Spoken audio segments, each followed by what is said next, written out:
Hello and welcome back to Poliver, a BMX podcast with Chris Doyle. My next guest is Jerry Bagley. This interview turned out way better than I ever could have expected. Jerry was incredibly honest and open with everything regarding his BMX career, how it all came to be, and what kind of happened to him after his BMX career was over.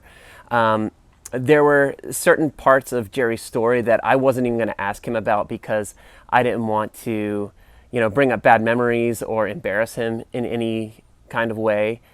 But Jerry kind of brought everything out on his own, and like I said, he was just, super open and incredibly honest with everything. And I didn't really need to even worry about embarrassing him or asking him a weird question because he just came with it and laid it all out on the table. And I really look forward to hearing some comments about this podcast, about this interview that I did with Jerry, because there's a lot of information and there's a lot of things that will probably surprise a lot of people. And I don't want to talk too much about it, but I want to give a special thanks to Biz for not only being my co-host in the interview, but also suggesting that I do this one with Jerry while I was out in Cali last month. So again, I really appreciate Jerry for taking the time and for being so open with his entire story. So I hope you guys enjoy it. Jerry Bagley. Chris Doyle. Yeah, man. Ryan Jordan. It always feels weird to turn on the microphone and then all of a sudden we have to just go to it. Start some new conversation all of a Awkward. sudden. But even though we've been talking for like an hour, because it takes me forever to set up my shit. Welcome to the podcast, man. Thank you for having me. Yeah, I was stoked. I was talking with Biz. I told him I was coming out here. And I should also mention we got Biz as the co-host, who knows Bagley a lot better than I do. I've already introduced him, so your job's done. Okay. And you can help me fill in any kind of blanks. Gotcha. But yeah, like Biz had mentioned, like, hey, why don't you, your podcast, why don't you do one on Bagley? I'm like, fuck, I totally forgot. So I was like, yeah, that'd be sick. Because I think that you have a pretty interesting story. You definitely had a good tenure in the sport and made a pretty big splash. Even, I think there's like some things that will surprise some people about your story. But yeah, I'm stoked. I'm stoked that we're here, man. No, I was definitely shocked. I'm like, what? I was like, Biz mentioned it, and I'm like, all right, I'm down for sure, Like, it seems like if someone asks you something like that, you're like, kind of like, why me? You know what I'm saying? But if you look at perspective, like, if someone talked to you or Biz, like, I'd be definitely intrigued. Like, when Biz was on one, I was like, holy crap, just to hear the stories and stuff like that. You're like, it brings back memories and also that time and era, Yeah. But you just got back from the East Coast. You were like out there riding trails or what? Yeah, my kids go back every year for a month to see my family back there. So I was like, I had free time like 4th of July and I just kind of planned it accordingly so I can pick them up and fly home with them. So I was like, I just want to ride and get away. Like no agenda, like live out of a backpack. I was like 16 again and just had no agenda. It was awesome. Well, I saw on Instagram, you're like, oh, I just built up this bike. Like you had a picture of your bike and everything. Like, it's been a while. And like, did you not have a bike for a while or what? I did. Enz gave me a bike a while ago, like I think it was one of his prototype bikes or something like that. And it just didn't feel right. And I was just, every time I rode it, I felt like crap. And I was like, man, I can't manual, I can't do this. And I was like, felt like I was like 15 novice again. I'm like, dude, like, what is wrong with me, It's like we all have to, like, if not ride for a long period of time, all of a sudden you come back and like there's hiccups and starting over again, But I think it was because I was riding a mountain bike for a long period of time, like a downhill bike. And it was a lot heavier. So I think that had a big factor to do with it. And also once I built up that new bike, I got on it and I could just manual right away. It just like, it felt like a trail bike. It was a Credence. So it's like, I guess it's like built for that, And it was just so comfortable. I feel like a Credence is good for any dude that hasn't ridden in a minute. Yeah. And like he was riding responsive street angles. So yeah, it was just not probably got a steep head too, short back end. Yeah, I just felt like an alien on it. I'm like, what is this thing? And I'm like, I just couldn't even riding trails. It just wasn't comfortable. So did the Credence feel pretty good? Oh, it was awesome. Yeah. I got on. I'm like, all right, cool. It was still kind of light, so I was trying to put heavier parts on it. But once I rode it, I'm like, it's just comfortable. It felt like ride my old Trail Boss back in there or something like that. It was like built for that, built for trails. I put pegs on it. I just rode trails and didn't really ride anything else. Yeah. Like no skate parks, nothing like that. Well, I was kind of tripping because I'm looking at this picture on your Instagram of your new bike, and I'm like, did you not have a bike? And then I'm like, I wonder, like, did you ever like officially like stop riding? Did you ever like, were you like ever just like quit? That's kind of, I don't know. It was. Or is it too early to get into that type of thing? No. It was just wasn't. I didn't. Breaks. It's weird in like California. I'm the type of person. It's like you can go to trails out here and ride the same trails and go to another set of trails. It's almost like the same cookie cutter trails. It's weird. It's not like back east where you go 2 miles down the road. It's a fully different scenery, style, everything like that. Out here, I feel like it's just the same thing. It just kind of gets repetitive to me. And the skate parks, I just have it just doesn't entice me. So I just kind of fade away, and then my kids and work, and I just wasn't having fun. Yeah. And it just like left a sour taste in my mouth after the whole thing ended, and I just kind of like Which took we'll a break. get to. Oh yes, we will. Yeah. So I'm stoked that you got to go out east, but did you get to ride Caddy or Posh or anything like that? No, we were talking about that one. I flew in, stayed with Alois, and helped him out. Built this pump track in there, had a good time. And then one day, I'm gonna go to Caddy, and hit up those guys. And I was talking to Stauffer and drove all the way out there an hour and a half. And then I was like a mile down the road, and it's just monsoon. Like I haven't been in that bad a rainstorm. I can't tell you how long. Like It was crazy. And then Stauffer's like, dude, the trails are done. I'm like, I know, I'm a mile away. And like I was so bummed. And I drove to Posh, and the same thing. When I got there, it was sunny all the way there, and then when I got there, it was just downpouring. Dude, that's Pennsylvania. Like the last 3 years have been just like that. Like every day, like, oh, it's 4:00, here comes the storm, and it's and then you're done for the next 3 days. That's my luck. Like I would travel 3,000 miles and show up to ride trails and just be like, oh, by the way, you can't ride today. You're done. As I'm trying to get my equipment running, I'm like, I was having some trouble, and you're like, yeah, that's just my luck. Yeah, it is always like, it's always some catch-22 or something like that. Well, shit, if you don't mind, let's take a walk back. Like, let's go back to New England life. Yeah, let's go back to 1993.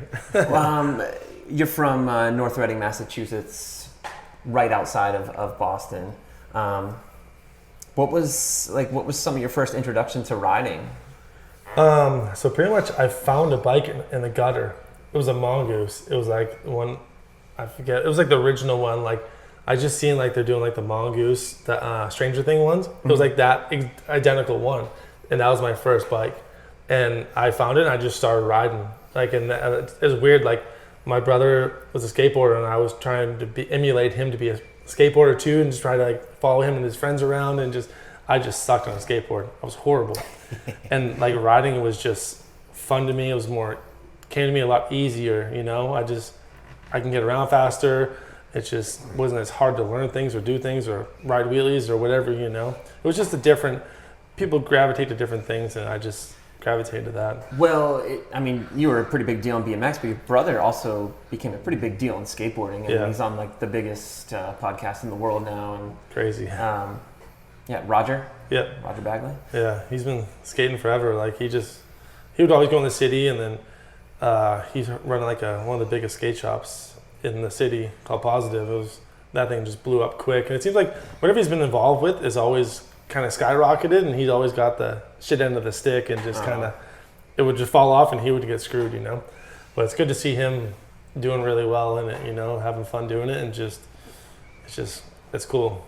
Well, yeah, and I remember like for years, like, and again, we'll get all to this later. Like you would show up with like some cool shit on, like some cool like new sponsor, and you'd be like, "Yeah, my brother hooked it up." Out and from America. And I'm like, "Who's your brother?" And then like I started like through seeing skate videos, I would see his name pop. I'm like, "I wonder if that's Jerry's brother, Roger Bagley." Like I always see his name in the credits and things like that. But that's pretty rad that you guys both like you said, you gravitated towards different things, but you both found success doing stuff that you love to do. But okay, so you find the bike in the gutter, you start riding.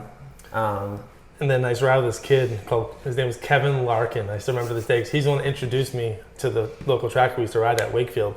And it's like 2 towns over, and his dad would drive us there. And I pulled up, and I was like, in awe. I'm like, what the hell is this? Like, this is BMX Plus, like the races, like and stuff like that. You know how it was like, and then like I went there on race day. I went there the first time, rode a little bit, and I was just kind of intimidated. And then like that weekend, went to watch the races. Like, oh, they race every Sunday. I'm like, no way. I'm like, this is gonna be crazy. You know, went down there and we saw this guy Rick Bell. His name was Radical Rick, and he was like the legend at that time. He was the one doing the crazy kickouts, almost turn downs, old school style ones, and like he was just like an icon at that time. And just watching him, he would jump like the biggest jumps there and find things to jump, and it was just like, holy crap! Like it was just, and that made me lit the fire more in me. I'm like, I wanna do this. Did racing come natural to you? Yeah, my first race. So this kid across the street, what was his name? Do you remember his Mark name? McDonough. See, business, everybody name. Mark McDonough. Encyclopedia. Right? Seriously. Dude. And Bro. he was like a surfer kid, but back east. And he lived right across the street from the track. And he lent me this old school motorcycle helmet. It was like, really? Oh, dude, it was huge. My first race. I was starting one-footed because I couldn't balance on the gate. My parents paid for it, and I went down there. And the helmet was like this big. I looked like Marvin the Martian. It was so big on my head. It was awesome.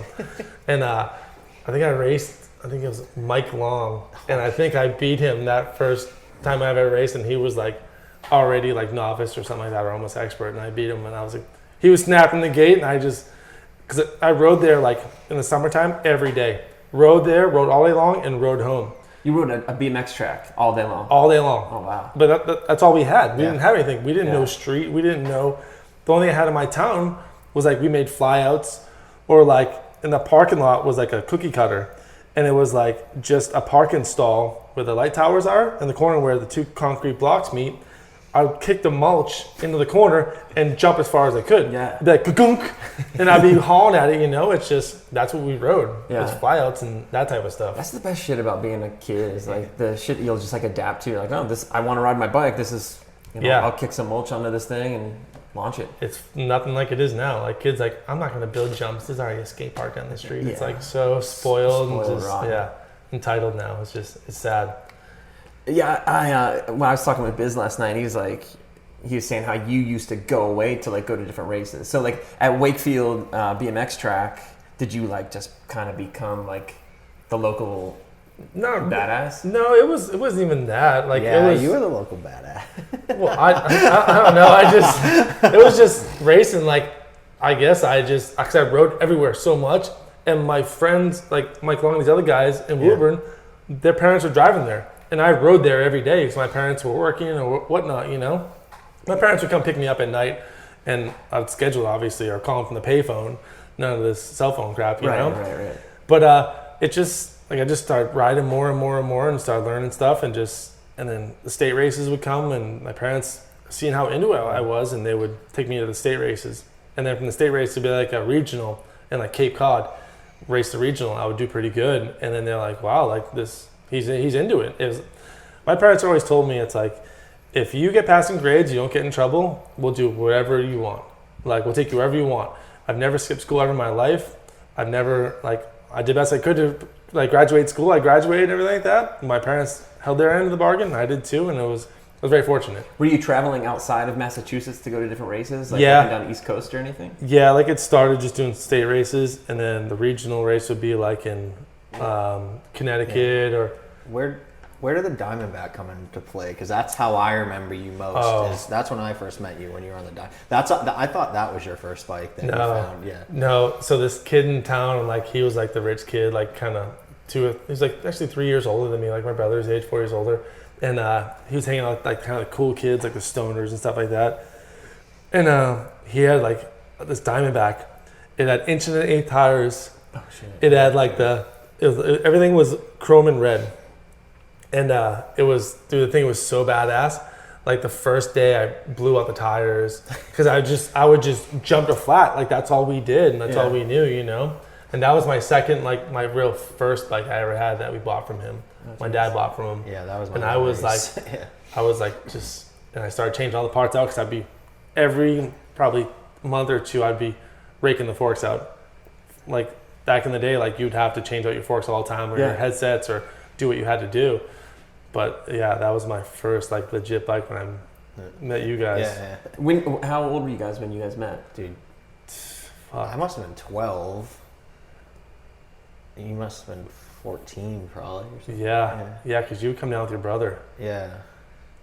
But you had said, like, back in the day, like Biz and I talked last night, and he was saying, like, Bagley would, like, go away to these races and come back with, like, stories of, like, racing other kids. Yeah, that's and, like, as he got a little more established, then his parents would take him to nationals. When we were talking about the 16X class, you know, so yeah. Like the most competitive race class of that time. Like the most fun to watch, too, I think. Yeah, like back then, it was like, that's when racing was cool. I think it was crazy because a lot of the guys I would race like Miranda, and then I'd race him for like 2 months, and then he would move up a class. Or like guys like that were like fast, and like you go to national and you were expert.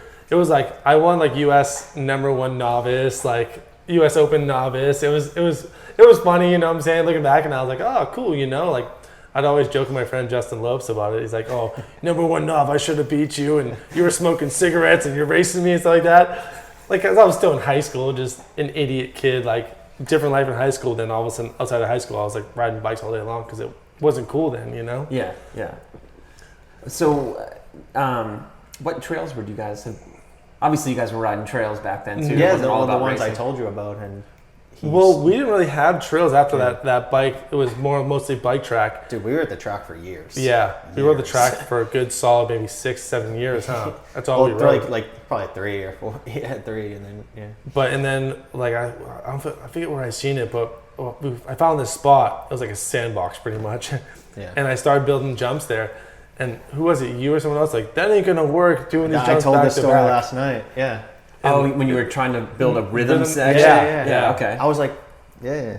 This ain't gonna work. And I'm like, dude, I've seen it. Because you go to races, and behind the racetrack is like rollers and tabletops, and like they had like little kids would be building stuff, you know? And that's where I'd see it, is at nationals. I'd be like, dude, this is cool. This is awesome, you know? So this is 93, 94. Right. So like rhythm was pretty new, you know? Yeah. So. Did you ever gain any kind of like recognition or any kind of sponsors like just for racing?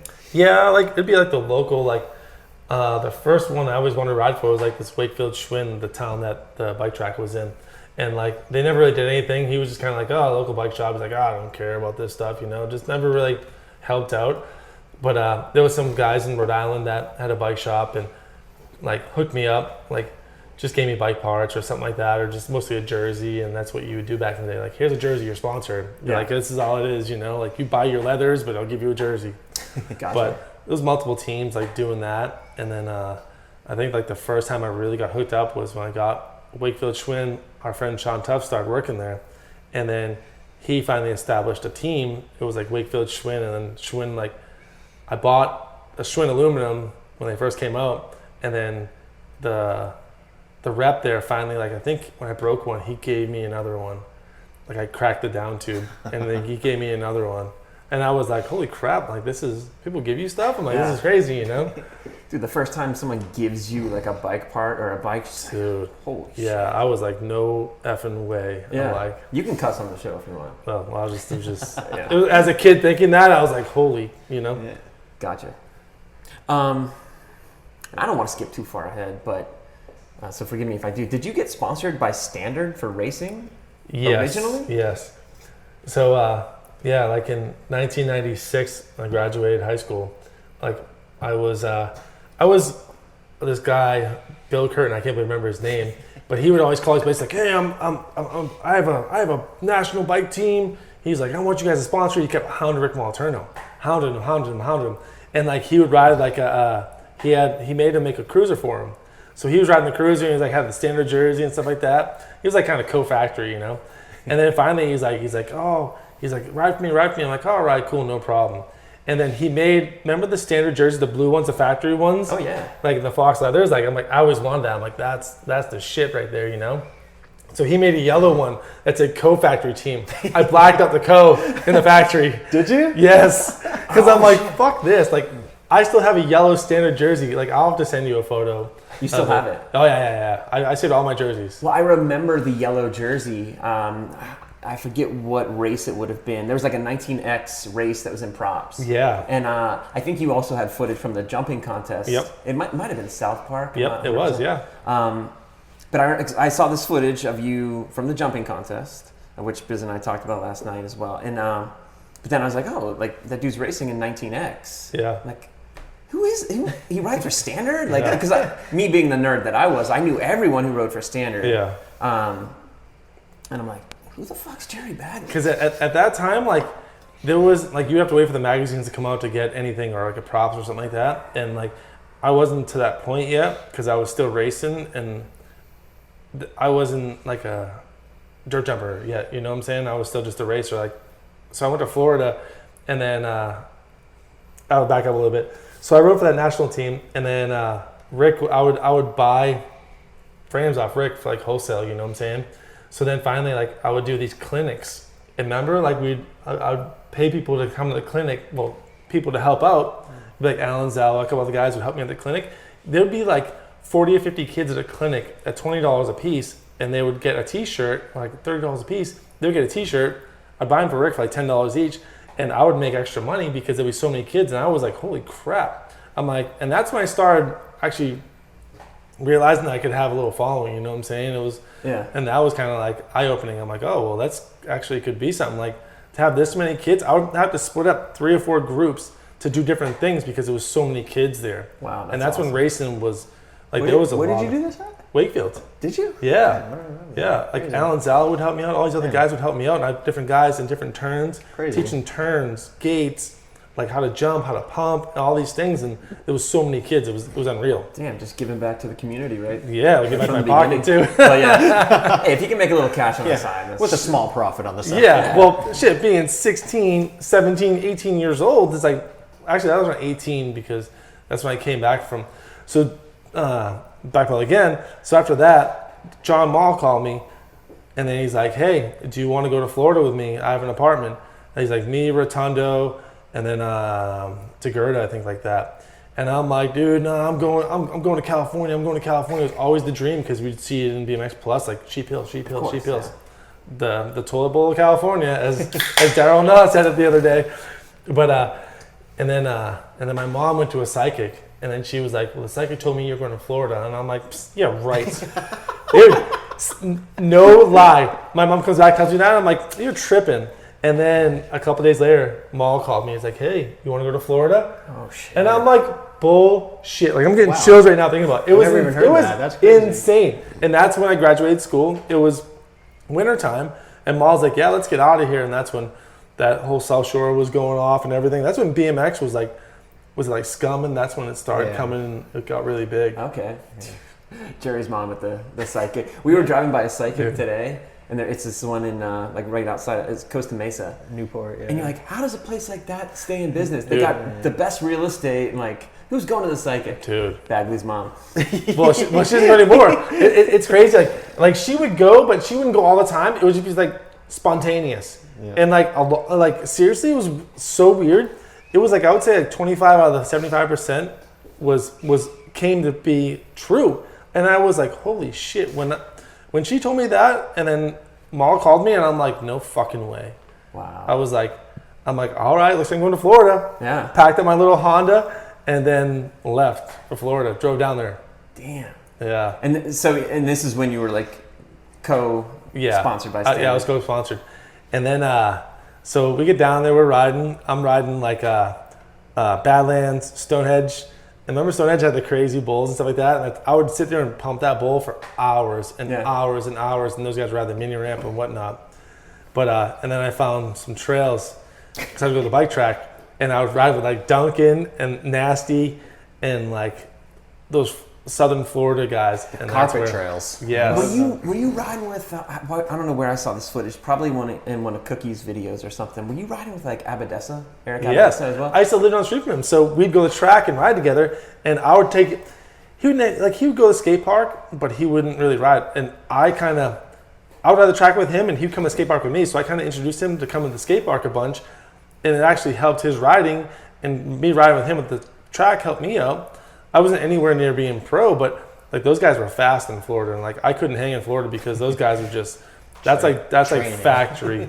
That's like those dudes are used to sprinting for like a mile straight and be fine, you know. I didn't realize you knew Nasty and Duncan back there as well. That's why I met them in '96 because of those trails. God, I forget the name of those trails. Melbourne, yeah. It was all carpet jumps, sand. The ones that were out in the open a little bit? Yeah, okay. by this pond. And that was where I met Button Deck. And Button Deck did my first checkout. I think it was in Snap? Snap, probably. Yeah, it was a turn down. Turn down. I remember that. Yeah. That was Button Deck shot that photo. Yeah, because so I saw that picture. I remember seeing that vividly. I still have that picture. My first photo. It's crazy. Damn, you're gonna have to send me like a little group of photos so I can like post them up. But I remember thinking you were a Florida guy. Yeah, that's why everybody did too. It's so funny. I initially thought like, oh, that dude's from Florida. And I didn't hold that against you, but I was like, that's not like... Liar. Like, it was... Well, I mean... If I was in Florida, I'd be around like Claiborne or something, you know? I was living in North Carolina. So, like, I was, southeast as well. But I just kind of associated you with Florida. And I'd heard of Duncan by this point. I'd heard of Nastasio at this point. And they were just kind of like... kooky dudes, in my opinion, because I always sweated like, and I'm sure you did as well, like the Pittsburgh scene, Posh and Nom and all those guys. Yeah. So to me, like if you were from Florida, I'm like, it's not really my style. Well, that was even like before I went to Florida. Like we would drive almost every weekend in the summer to 7-Eleven, like from like '96 and from like '94 to '96. Because I had my license and I would drive all these underage kids in my car, mobbing down the breakdown lanes, passing cars, just being stupid. So we'd go to 7-Eleven. We'd show up some mornings at like 6 in the morning and be riding the trails already. And just because we were just so, it was just, that was like. It's like the Mecca. Yeah. Right there. Like, Biz was telling the story last night about like going to Push for the first time. And you guys got there at like 7 a.m. and just start riding and you rode till dark. It's like. Yeah. It was crazy. And also getting on standard had a lot to do with Robbo because we would see Robbo at the trails. But that's when Robbo was like, Robbo was big for a long period of time, but he was still factory then. Like he was he on standard then? I think he just got back on standard because he was on Univega before. He would have been on standard then. Yeah, because he would show up and I'd just be like, holy shit. I'm like, this is Robbo. Like he would just like jump out and do the manual line, jump back in. Like that's a funny story too. But he'd always test Robbo, like because he was a young trail kid. Like because when Robbo like jumped out manual around the 17 pack, something, and manual dropped back in and kept jumping the section. And I said it one time, I'm like, I did that Robbo shit. And someone said Robbo, and he's like, what's up, motherfucker? Came back and like choked me. And I was like, dude, I'm just kidding, man. Like you can fuck with people, but I can't fuck with you. You know what I'm saying? Like that's Robbie, right? Oh yeah, for sure. Like he can dish it out, but he can't take it. Oh hell no. Robbie said to say what's up today. He did. No, I'm just kidding. He's cool.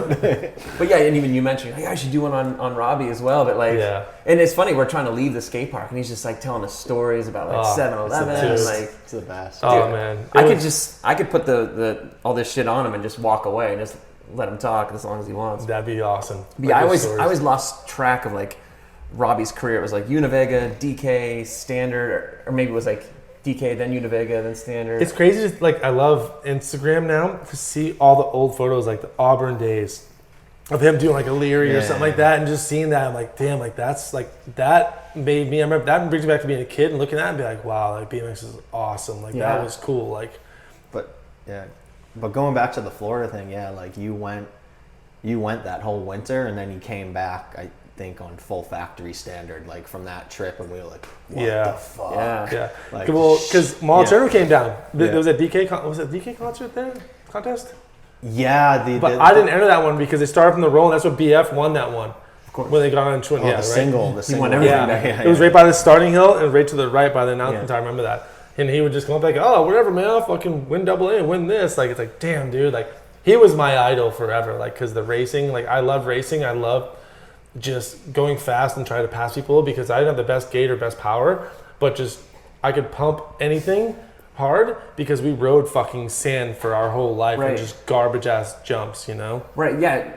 Dude, BF was always the skinniest guy on the gate. Yeah. Like little tiny like twig legs. But he would fucking just beat Gary Ellis and be like, holy shit, dude, he would look so good. I posted a clip years ago of BF coming down the first straight at South Park. He's in 4th place. And he hits the jump that goes into the berm. And he passes 4 guys in the air because he just takes the jump so much better than they do. Like he carves from the. He's almost like a Bubba Scrub, like dude, it was before the Bubba Scrub was even the Bubba Scrub, and he goes from 4th to first like that. Yeah. And he just goes through the berm in first place. And then he goes down that second straight and he's just like clowning on everybody. And that's just where trails come into effect. It's like he goes to the trails and like that's what he loves to do. Like he did racing because I'm sure he loved it, but also the money was enticing, you know? Oh, yeah. But you go to the trails and just fucking kill it too. Like he had that ability to do both and look good at riding both. And it was just, he was just God, man. Like that's why I bought a Schwinn. Like, and did all those things, like, it's just because I wanted to be like Brian Foster. Like, I think everyone from our generation wanted to be. I remember Craig Rouse, every interview would be like, who's your favorite racer? He's like, of course, Brian Foster. Like, I remember all that shit. Yeah. Dude, he's the man. Like, if you're winning AA and winning the dirt jumping contest. And then getting stoned in between, having, like, not even caring. Like, it's so Dude, good. Getting kicked out of the ABA. Right? Dude. Haters. Was that Florida dirt jumping contest? Was that when they like were throwing the donuts? When they had like the big donut fight? Is that one? Yeah. Okay. And the dude falls and gets the bar. And Bennett got. It was always like Brian Bennett Foster got and then Bennett. Yeah.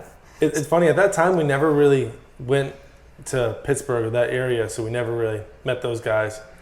And then after I came, Malturno came down to that with all the racers, and because I used to race Nathan Schaefer, and he was a standard factory rider, and I was like, holy shit, like, you're not for standard, like, fuck. And I was like wearing my co-sponsored jersey. I'm just like so embarrassed. I'm like, fuck. I'm like that kid who buys the shit to be cool, and I'm like, God, I'm so not that kid, I swear, you know. But then I started racing, like we'd battle. Excuse me. And the cards fell into place. Right. I started hanging out with Rick, and it was just. And then you did start entering dirt jumping contests. Yeah. And I remember like it might have been your first clip in props ever. You do like on the 6-pack at South Park.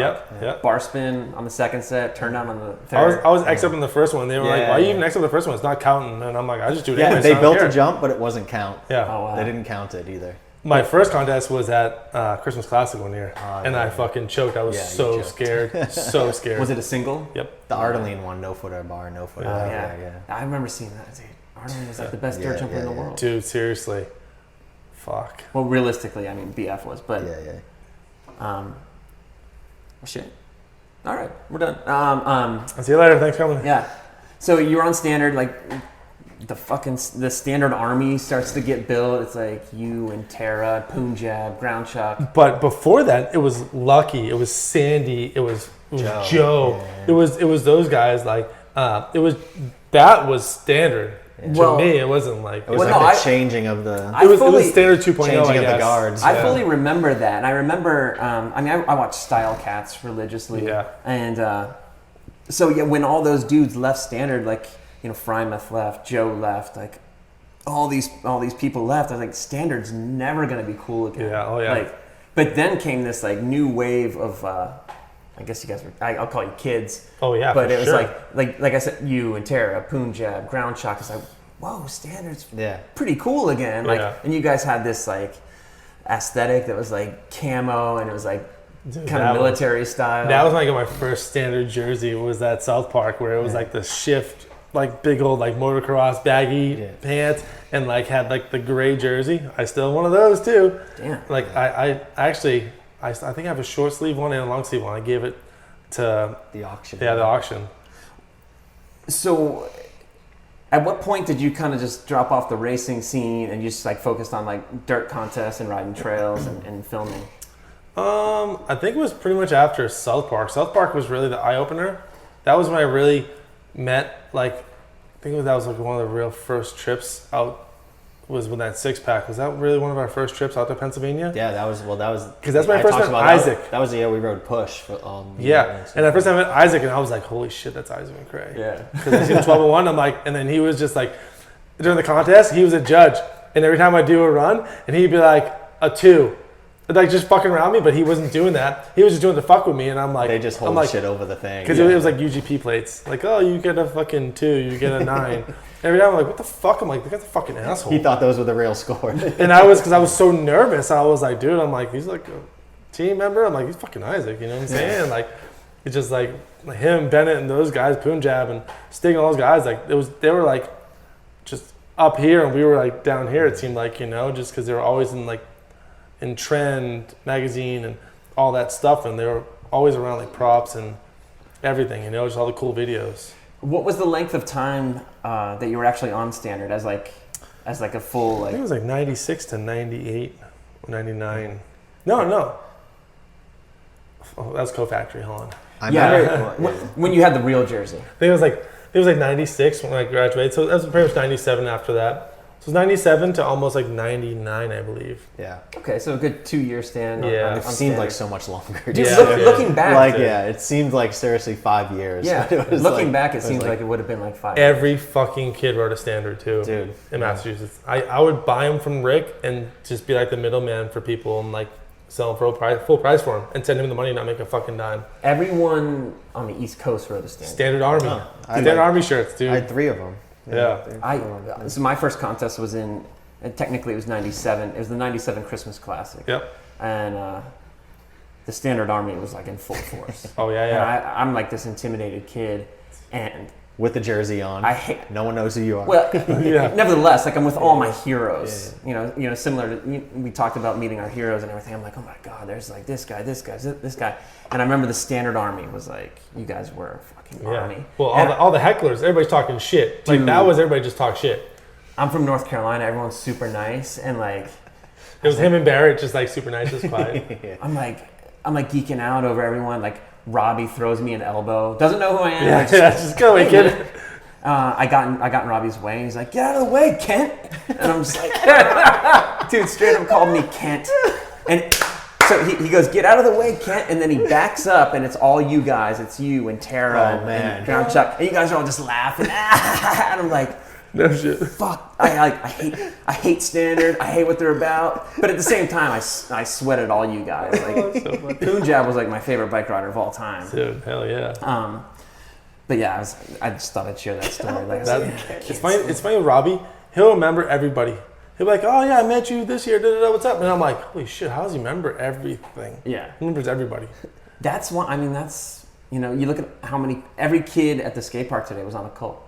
Yeah. Besides the guys that were sponsored, like Cordova and Chris Fox, like all those kids had cults because he can remember every kid. Yeah. Like he's He's a smart. natural born salesman. Like he True. could just, and he like pulls you in to where like he makes you feel really good about yourself. Do you remember one time I was in a fucking call? That's how I was so mad at him. I forget what it was. I was so pissed at him, and I think someone told him. And I'm like, he's like, "Hey Bagley, what's up, man? You're fucking riding good." And I was like, "Thanks, man." Like, "Oh, how you doing?" Just fully just mind fucked me, and I'm like, "Oh," but I was glad. Like he's just Robbie. Like he just talks shit, and it's just how it is in BMX, you know. Or like he'll be like, "Dude, Bagley, I like that hat, man. Yeah. You're fucking good in that hat," and you feel good about yourself. Yeah. And then like, damn, all right, yeah, Robbie's okay. And then like, he'll be like, "But you're a fucking asshole." Yeah, like, like, back. Nice fucking wheelie, dickhead. yeah, Nice. Hey, Kent.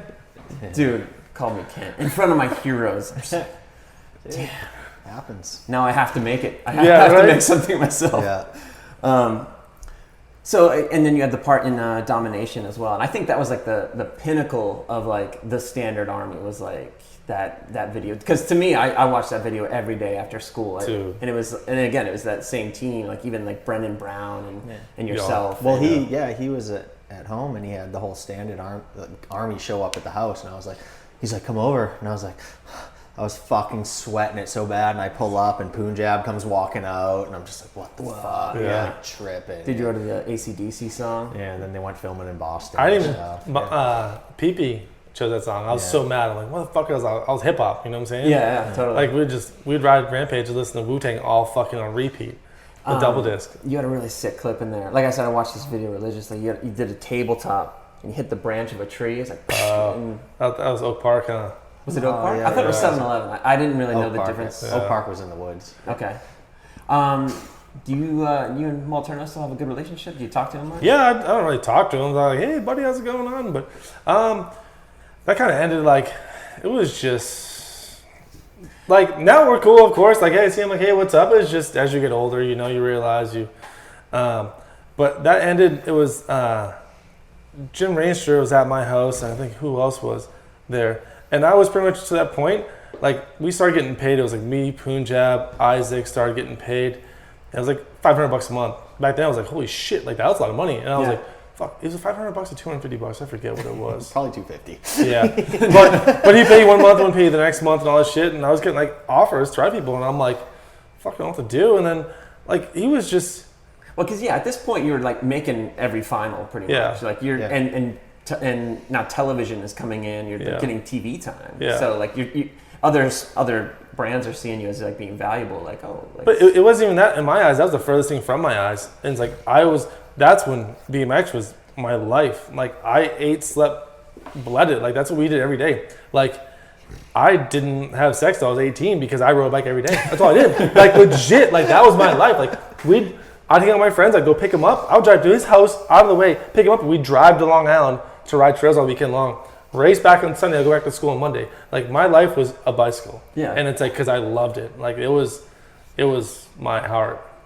Well, and I mean, I think we can all like. Yeah. We were all kind of in the same, but like it's your life. Like, yeah. And then the reason I asked that question is because with Mulaturna, like it seems like when so many people have ridden for Standard over the years, like when that ends, like the people always have like a strong opinion about Rick, whether it's good or bad. They're like, oh yeah, screw that dude, or like, oh yeah, we're good buds. Like they always have some sort of like strong opinion. And that's why I was always curious if you guys ended on a good note or if you guys were like chill about it. It was funny when I quit. Like Jimmer was in town and he was going up to like Vermont or some chef who he was with. And I'm like, and he was still riding for Standard. I'm like, I'm fucking quitting today. He's like, you won't. He's like, bullshit. You won't? Really? I never heard this story. I called Mulaturna, pick up my phone with a fucking fax machine. I'm like, fucking dial. Standard didn't answer. I'm like, hey Rick, it's Jerry calling back. Business hours. I know he's fucking there. Hang up. Call him back 10 minutes later, nothing. I'm like, Rick, guess what? You didn't answer? He's like, hey, by the way, I hate to do this over the phone, but I'm quitting. Hang up the phone, fucking a minute later, calls me back. He's like, what? He's like, you're not fucking quitting. You're yelling at me. And I'm like, dude, you can yell at me all you want. I don't give a fucking quitting. And like, legit, like yelling at me.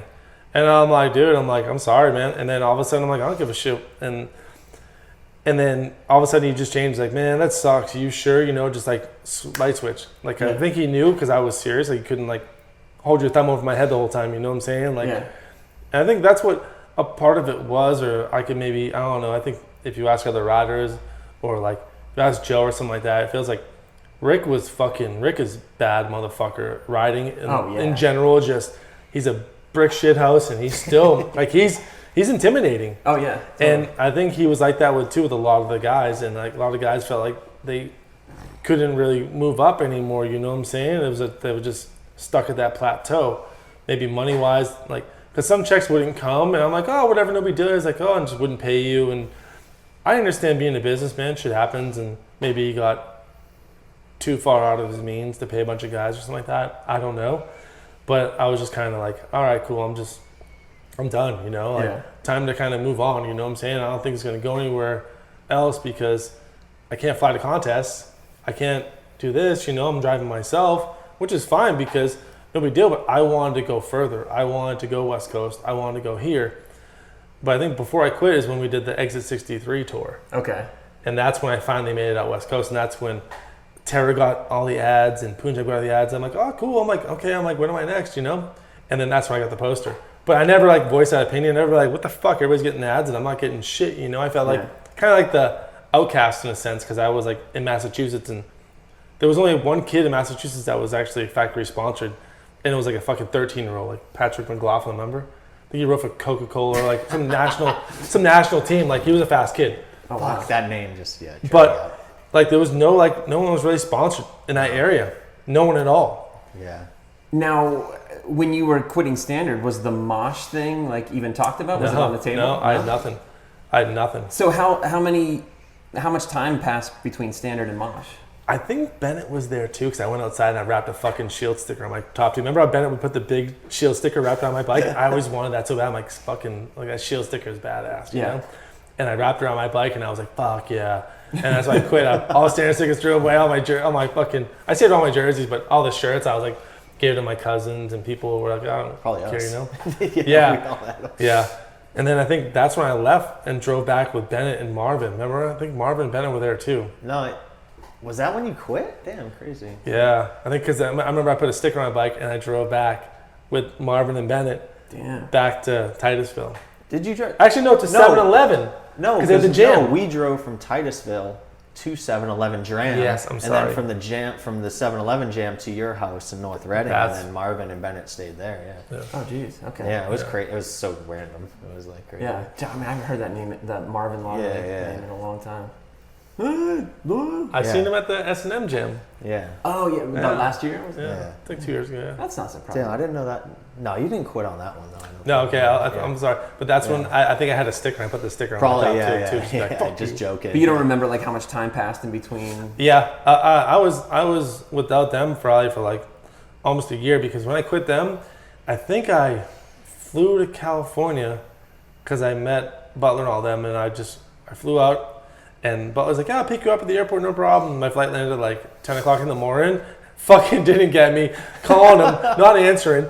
So I had to take a taxi from John Wayne to Huntington Beach to his house. Knocking on the door, Lon Cunningham answers the door. He's like, what's up, who are you? And I was like, LC, fucking cha. You know what I'm saying? I'm like, holy shit. So I go inside and Butler's like, dude, sorry, man. You know, it just comes out, typical Butler. And then I'm like, where's Sheep Hills? And I just fucking, dude, I was riding there, and like, I was riding there, and then all of a sudden this fucking Ford Ranger pulls up next to me. I'm like, Brian Foster.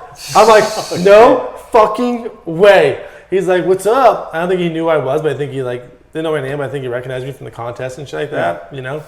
Probably just like another kid, you know? I'm like, oh, just heading the trail. He's like, already? He's like, it's only noon time. The session doesn't start till 6, and I'm like, oh, I'll probably just get some food, you know, but I'm like, fuck that, I'm gonna ride. Like, I'm here. Like, I'm in Cali. And just went down the trails and just fucking rode till like 8 o'clock that night. It was awesome. But Robbie sent you a terrible one. Yeah, he sent me a progression. Really? Yeah. You were on the T1, huh? Yeah, Wow. He sent me, and there was a 20-inch top tube. It was like riding it was like riding a unicycle, so small. Jeez. Yeah. I'm like, dude, you couldn't give me a fucking another half inch or another inch? Dude, everyone wanted a T1 back then. Yeah, I got one. It was a black one. And you didn't hang on to it, did you? I wish. Nah. Dude, those things are hard to come by now, huh? Yeah. Dude, like you can't find them anywhere. And they're all like pre-sold. You have to like order like months ahead of time. Wow. No, I'm just saying, like back in the day, imagine having one of the original ones like that. I think. I think in California, I think I fucking gave it to someone. I never really sold a lot of stuff. I'd always give to kids that kind of need stuff. Yeah, you know? yeah. So you went from the T1 and that's when the Mosh thing came in effect. And then after, because I was out there for that contest, I think it was at Ontario. It was a Panasonic Shockwave contest. I think that's when Ruben came out the first time in Huffy. Yeah. And I think it was a 4-pack. You'd fucking pedal and then sprint and then hit a 4-pack. It was right by the where Railrod was. Yeah. It was a GT Panasonic thing. I never really went to a lot of the Shockwave contests. Because the DK dirt circuit. There was no DK judges there. Yeah. Budneck hating on that one. Yeah, well, according to Chulo, there was no no DK judges up there, so I wouldn't do well. Yeah, right. But so the Mosh, that makes the story even funnier. Mm. You go from riding like a Trail Boss, one of the best, most modern trail frames in the world. then you're gonna die in this one in a second, dude. Yeah. Then you ride a T1, like the frame that everyone wanted. Then you ride the Mosh. Let me open another beer real quick, 'cause this is good. Yeah, you need it for this, dude. That thing, the down tube on that thing was like bigger than my hand. Like, dude, he showed up. I was at his house in North Reading. And this thing came in, the nicest bike bag I've ever fucking seen. Dude, it was the size of this table. It was huge. Dude, the bike bag was insane, and he opens it up, and we're just like... They next dayed it to me. Yeah. it must have been like fucking $500 in that thing to me. Dude, he looks at it, and he's like... And I'm like, what did I get myself into? I'm like, well, good luck. And then I went to ABA contest and made the final. Yeah. Dude, I pictured just like smoke coming out of it, just like... It was a black one. Dude, the fucking head tube was like... Dude, it was like 71 or something. Dude, I looked at it, my heart dropped, and I'm like, what did I fucking From the coolest do? The coolest frame. The funny thing was, okay, so Sam kept approaching me, Sam Orlando, because he was a fast racer, like he was a good racer. I remember saying. And he had like Jason Richardson and Jason Johnson were 2 racers. And then I was like, oh, fucking Mosh with the hammer and the duck, you know what I'm saying? The old ads, like the tribal stickers and shit that, you know? It was just... But they offered me money, and I'm like, fuck, man. I'm like, was only $500 a month. Everybody thought I was making so much money with Mosh. I was making pennies. I totally. But that was the first year. Yeah. But we'll get into we'll get into the money and that. I'll tell everything. I don't care. But and then I'm like, fuck, man. I'm like, nope. He tried to get me lower. I'm like, nope. Fuck you. I'm like, I don't care. I'm like, I'll just ride my bike. I don't even care. You know, like it was still, I still loved it, and that's all I wanted to do. And then so it's like, fine, we'll pay you this amount of money for a year, and then after that we'll jump up to this and that. I'm like, let's just sign a 1 year deal. Sign a 1 year deal. Sent me the bike, and I was like, I thought it was gonna be like a race bike. All right, cool, no problem. Like, Oh man. I got it. Opened that thing up. I was like expecting to be like, oh. I opened up. I was like, womp womp womp. Dude, it was the fucking down tube was. It was Toaster. Yes. It was probably top 5 worst BMX bikes of all time. Wow. I'd Yes. say. From the T1 to the toaster. Yeah. Dude. And I was like, fuck, man. And Sam's like, don't worry, it'll get better. I'm like, dude, what did I get myself into? But he told me, he's like, I want to build this program around this. And he was working at Fresh Jive, so he was like kind of like, he was almost like me in a sense, but like in the race scene, like always kind of like being like kind of fashionista in a sense, you know what I'm saying? Fresh Jive would give him clothes because he used to work there, and then he would just do different things outside of the norm, you know? Yeah. No, I'll look on Sam's Instagram. I don't know if he still has it, but he has like a pretty cool aesthetic going on, and like you could tell like he's always had like an eye for like the artsy side of things. It was him and Mike Dietrich. Mike Dietrich did a lot of the graphics and a lot of the artistic element like that. Sam chimed in a lot, but Dietrich was like the main guy who did a lot of that. Mike did all the ads.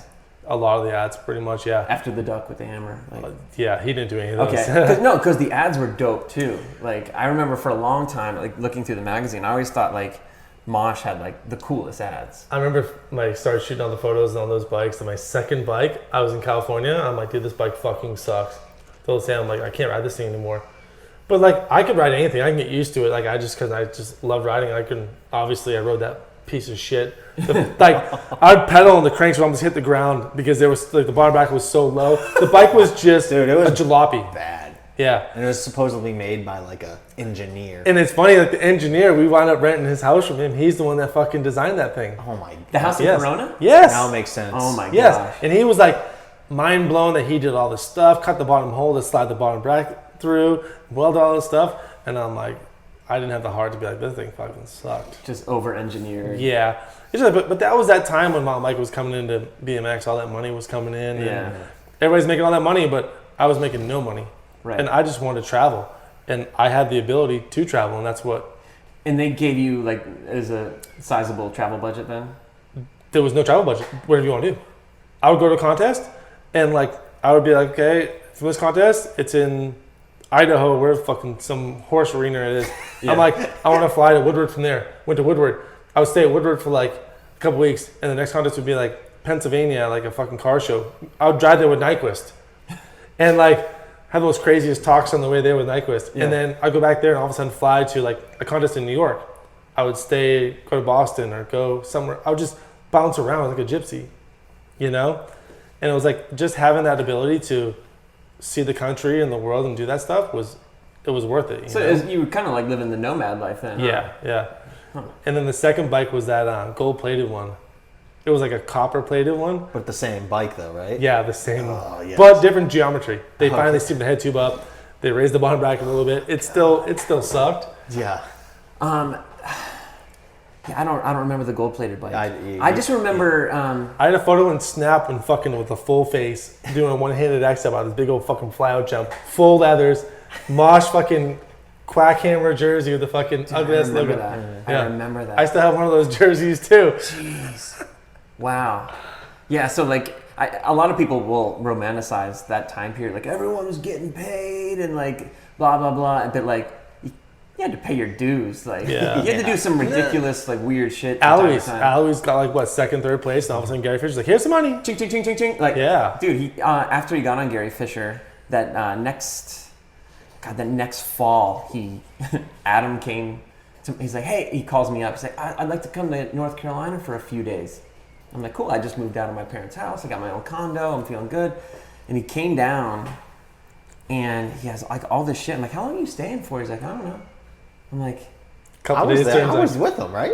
he stayed for a month before you got there. So I'm like, I got this dude sleeping on I didn't know Eloise well, but he just wanted to come down and ride. But that's just like my Eloise story. That was the year where Mira had double flipped the big box jump, huh? Yeah. At that huge indoor place. Oh yeah, and Adam got third in that park contest. Yeah. Because Adam and I would just ride every day together. Like I was stoked because I had someone to ride with all the time. Oh hell yeah! And so was he. So like, but we were so different as people, as you could imagine. Sure. Nasty and Clark Kent.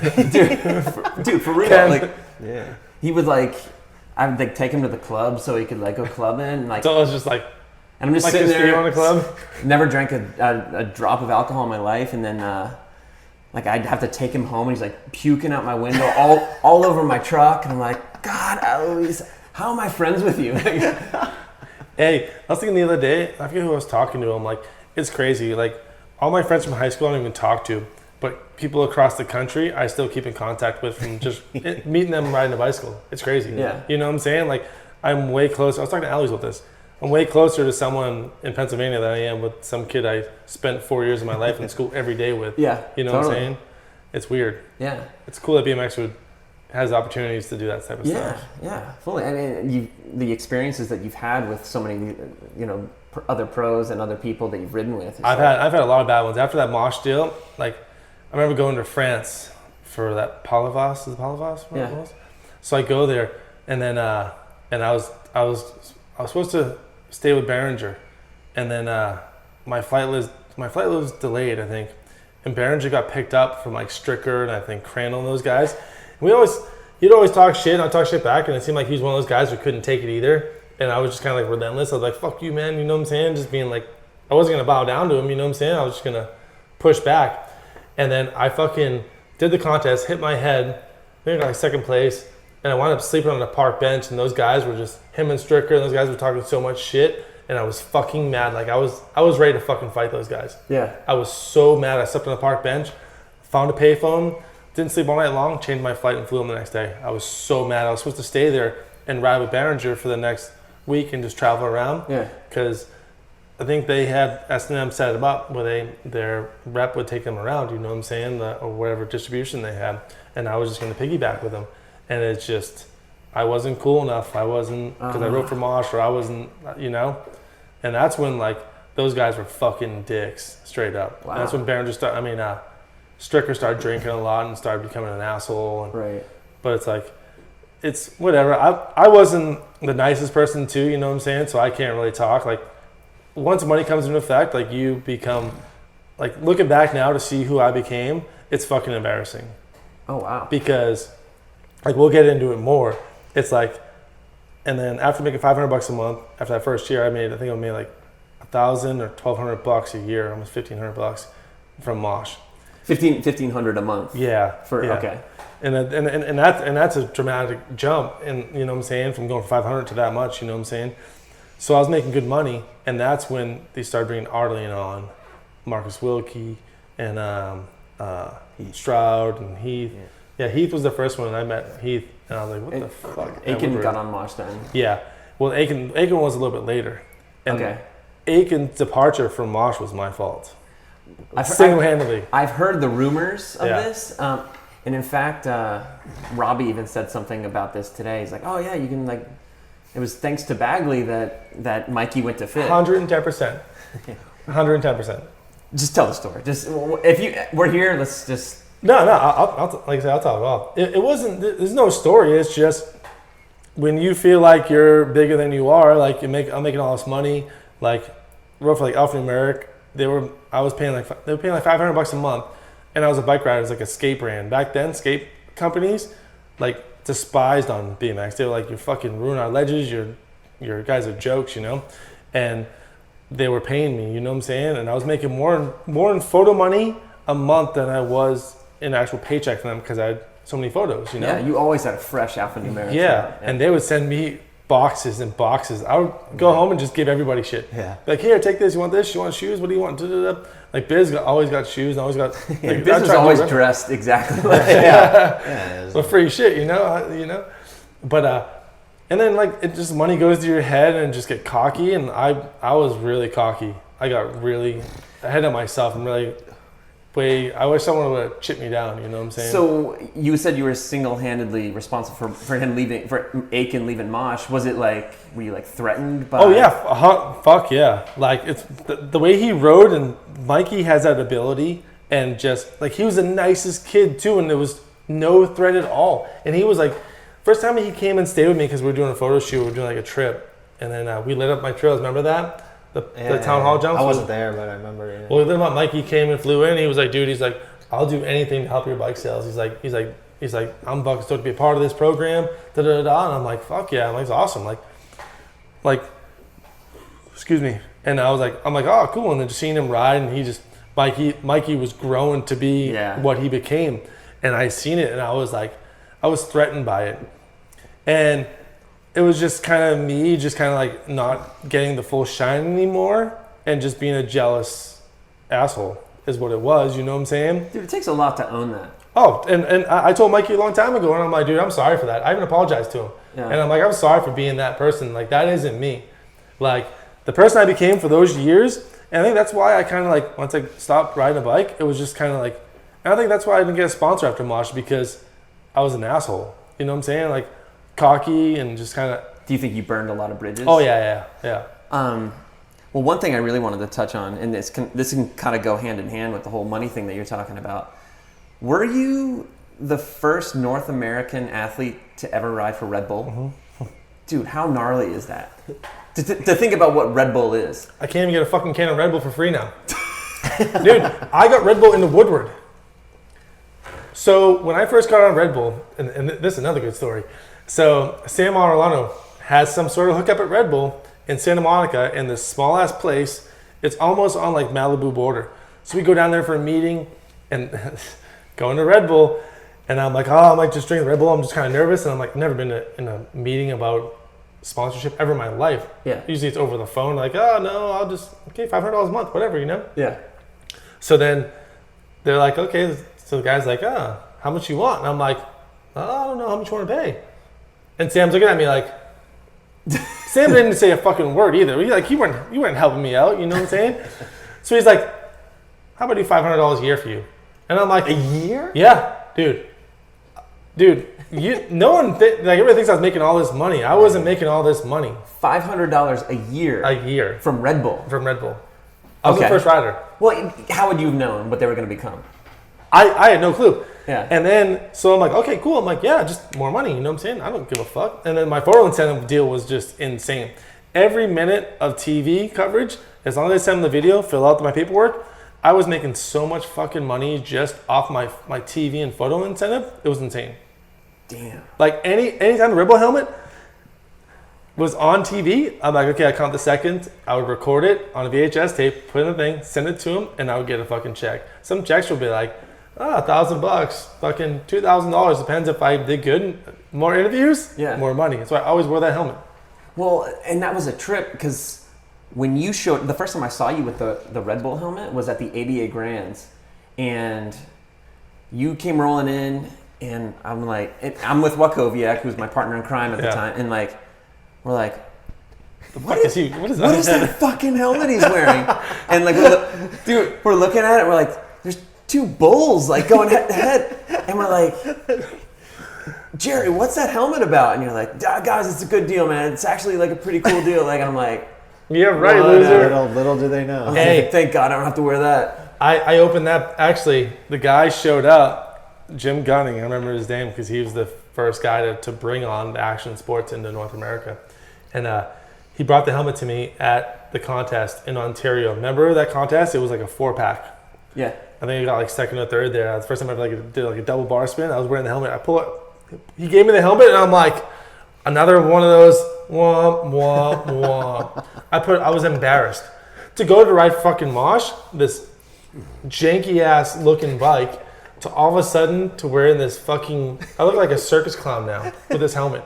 Like, I put it on, and I was like, fuck, man, whatever. You know what I'm saying? Like, it just.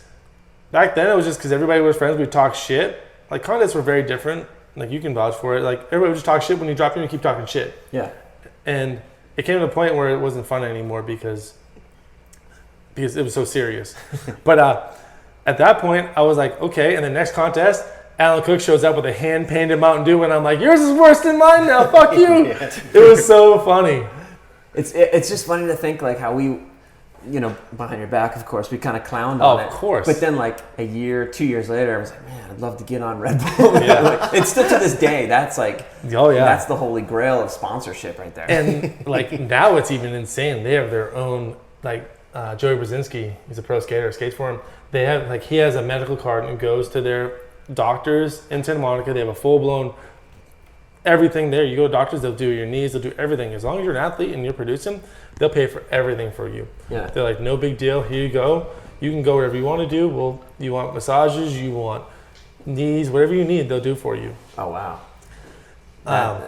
That's one thing. Like in my notes, I have that in bold. Like first dude ever on the to represent Red Bull. Because I thought like kids, nowadays, like if a kid was, I ride with kids all the time. Like I'm always at like a skate park or something, and kids have grown up with.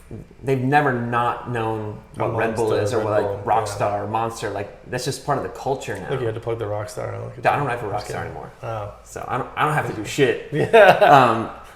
But yeah, I tripped on that for a long time, and like how big of a deal it is to get on Red Bull. Like now and back then, it's just like I tell kids, I'm like, I knew the first guy that ever ride for Red Bull. It's crazy. It's like usually right here, I'm in the process of moving, so my TV would be here, and I have like a bunch of cubbies, and I would have like 3 or 4 Red Bull helmets. Like that's just like a good decoration. You know what I'm saying? Because like a lot of people don't get those. Like I've always wanted to get one. Back in the day, like I always wanted to like ask Robinson for one and Bowen for one, and like people who I've known. Like I have Kevin Robinson on Red Bull. You got K-Rob on Red Bull? Oh, wow. So I went to, like when I said, like when I was a friend from Mosh, like I had an opportunity, they'd fly me to Woodward, and I would stay there and whatever. They would send me cases of Red Bull there. And then Maverick, remember Maverick? Oh yeah. He would be like, you can't give this to the kids. They can't drink this. You need to hide this. And I'm like, dude, they're fine. Excuse me. He'd be like, no, you can't. And then like, end of summer, he's like, hey, can you keep sending me cases of those? Oh, jeez. I'm like, yeah, for sure. The rep would keep coming in, and next year I come in, I bring more, introduce them. Now the fucking vert ramp's painted with Red Bull, the fucking vending machines, and I'm like, I can't even get a fucking case of like Red Bulls? Like, you kidding me? And it's like, got Kevin Robinson on, introduce him to the guys, and it's like, but it's like, look at Rob, but Rob could ask for everything under the sun, like for hooking people up or whatever he does, but I was just like, I'm like, man, like I tried just getting a job there when I was down and out, and then Steve Mateus' brother fucking like kind of laughed in my face one time, and I'm like, you know what, fuck you, man. Like, it was just so disrespectful. I was heated. I'm like, dude, I'll fucking deliver these things to stores, whatever. Just, can you hook me up, Yeah. And just blatantly laughed in my face at Lonnie Paxton's jam. What year would that have been? I think that was the last jam. Okay. Yeah. I think I was at that. 07. Probably. 07 maybe? Yeah. Something like that. Like the St. Patty's Day jam? Yeah. Okay. Yeah. Oh, dude. Yeah. After being like the first guy, like getting him into the North American market to like. And that's the thing that kids don't understand in this fucking industry. Like, whatever you've done, you're only as good as your last trick. You know what I'm saying? It's like people don't give a shit about you. Well, like, now it's a year later. Well, now it's like Instagram, because like the next person posting the next clip will fucking get 1 million likes too. You know what I'm saying? It's like, it's just how the world turns, and it's sad these days, Now you're only as good as your last post. True. Really. Very true. Or you put out an edit and you're so stoked on it, you worked hard on it, and then like 1 week later, the fucking likes is fucking stale. Yeah. Yeah. Dude, fully. So when what, like, and again, I know there was a lot of like, you had a lot of success, but man, like one thing I wanted to touch on, you always seemed to me, and this is from the outside looking in, it seemed like you had the best sponsors all the time. He like, did, yeah. But then it started changing for him. We got the signature bike, so the Mosh. Yeah. Well, yeah, it seemed like the Mosh team made Mosh a lot cooler. Like when I got kicked off DK, I called Heath. I was like, "Hey, is there anything with Mosh possibly?" And there wasn't. But because that was like one of the brands I thought like really had just a cool aesthetic. You guys did like cool team stuff too. And that was one of the main reasons why I went to Mosh, because I was promised to be, Sam was like, we're going to make this like a skate brand. because he sweated chocolate. He knew the guys that grow in chocolate. Yeah. And he was like, I want to emulate that. I'm like, fuck yeah. I'm like, I'm down with that. You know what I'm saying? I'm down to do contests. But I looked up to skateboarders. After being in Alpha America, I met a bunch of pro skaters like Kenny Hughes and all these guys. You know Kenny Hughes from NC, from you know? Yeah. I still talk with him. I'm going to meet up with him next week out here. No way. Yeah. Oh, jeez. Awesome. So, but I just sweated skateboarders because the style and it was just so chill. Like, you don't have to do anything. You just got to produce. That's all you got to do, you know? Well, your whole aesthetic, you did look like a skateboarder. Like I can't think back to a time when like your shirt didn't match your shoes and your shoes didn't match your hat. Like it was always like the crisp, clean aesthetic. And that's when the fucking FBM guys fucking hated on me because, like in my interview, like look clean, like was it look clean, feel good, or something like that? Looking good is feeling good. Yeah. And they were fucking just like, oh, fucking dork, I fucking live in the woods. I fucking wear the same sweatpants every day, you know? It's like, you're gonna fucking sweat me because I get fucking free shit. It's like, I still ride my bicycle. I still fucking love what I do, be like just like you. And I've always wanted to go up like in New York, but I was always fucking intimidated because Kelly Baker, like he was down with those guys, and I felt like it would be like, because Kelly Baker was like, seemed like he would fucking kill you going on his property. Or it was just two different worlds. It wasn't cool to make money. At the time. Right. It wasn't cool. But Stricker was making money. But Stricker fucking sweated them so it hard. Cool it just to did whatever. show you made money. Or like did anything. He was making that Trek money. Don't get him wrong. Yeah. But he didn't look like he was making the Trek money. But he was buying them drinks every fucking weekend. Or, you know, the dyed blonde hair and kind of like punk rock look. Yeah. To where like he probably could have told the FBM guys like, I'm doing it for the paycheck. You know how it is. Whatever. Yeah. Like, but where like you look the part. Yeah. And that's one of the things I always like. I remember talking with Buddendeck about it. It was like, Jerry always looks like he might not be the best guy out there, but he looks like he's the best guy out there. Oh, yeah. At least. And I think that went far for you with like sponsorships and everything. For sure. Because, I mean, you never had like the gnarliest tricks. You had some pretty badass tricks. You had cool stuff. And it was just, mine was just a lot of combos. That's what it was. Dude, I got that written down. I was like, tons of combos and things like that. Like, and you would always link stuff together really cool. Yeah. It was just, I would do the same thing, but I was trying to change it up and try to, like, I never did always the gnarliest tricks. Like, Biz was always way better than me fucking riding trails. The fucking kid was good. Not a riding trail, they're the tricks, but you were better trails. But even like, you know what I'm saying, just mid-section, you'd be like, we'd build a section, and all of a sudden you'd be like fucking pendulum, and I'd just be like, barely know for the can, like all kind of crackhead, and you know what I'm saying? It's just, my whole thing with sponsors was, I never had an agent. I was very personal with them. And Red Bull, I would contact them every week, be like, hey, what's up? It was a friendship. And that's how I fooled them for so long to pay me, is I just was cool with them, you know what I'm saying? Yeah. I'm like, hey, what's up? How's it going? Like, I would always shoot photos. I would always do whatever it took to try to get the photos. And I was, hey, you around? Want to shoot? Just proactive in a sense, you know? Yeah. And all my sponsors, I was always, hey, what's going on? I would stop by and see Magoo. Granted, he was in Corona. Yeah. Mosh, I lived with Heat. I'd always be shooting photos, always doing some TV interviews, or something would be set up. And it's like, I wasn't the best dude. I didn't have the best tricks, but I was always on the hustle you had a strong keep work it going. ethic. Correct. Yeah. Was it Magoo that got you on DC? Yes. Yeah. Okay. And you too. Well, initially they're like, we need to sponsor a team, and then we're gonna have a few individuals. Yeah. And I was just on right place, right time. I was on DK. Yeah. And so like the whole DK team got sponsored, and then like you and Kegi and Robbo all got on DC as well. Which I think, were you guys the only three that weren't on DK? Yeah. Yeah. Which was, but then the next year they kind of just picked who they want. Mira, and all of a sudden it started getting fucking, yeah. Dude, when they got Mira, I was like, are the rest of us getting dropped? Dude, that's what I thought too. I'm like, oh, he's getting a shoe. I'm like, all of a sudden. But that was Astapin, because Astapin is buddies with Ken Block, and like he's his agent now, you know what I'm saying? Yeah. Back when he had the family. Did they still have the family? I don't know. For him? But yeah, so that's what it was there. He just kept pressing them, and they paid him that money, you know? Yeah. I wonder how much money he was getting a month from them. Damn. I can only imagine. All I know is like DC was gonna drop their whole program and just keep Mira, but instead, and I think this is after you had stopped riding professionally, but instead Mira just called it. He's like, I'm done. I don't want to ride for DC anymore. And so they're like, oh, okay, and it saved the rest of us. It saved the rest of the program for another like couple of years. And I heard Mira was so big in X Games. Slim Jim used to sponsor. They pulled their money out just doing promotional like TV stuff for X Games to just put the logo on his fucking grill. Yeah. And they got more coverage off that than they did just fucking sponsoring the event. Yeah. Like that's how crazy, like how big time he was. How ahead of his time he was, you know what I'm saying? It was just fucking insane. There will never be a bigger bike rider than that. Hell no. He was smart in a sense and good looking dude, badass, and just fucking just did his job. You know? And when you put the camera on him, he speaks clearly. Oh, like he, and he was really good for the sport. I always thought because like I don't think anyone got more kids into bike riding than Dave Mira, and I guess Nyquist too, because Nyquist, like those were like they were paired up together. But like you talk to any badass now, like the dudes that are in their prime, like I had the Haro back trail or I had the Haro 540, like Mira and Nyquist, like dudes like that. Yeah, like they those two got so many kids into it, which was great. But, oh fuck yeah. But yeah, it was like, and it was a trickle down effect. We probably got a lot of money because Mira was so big. Damn straight we did.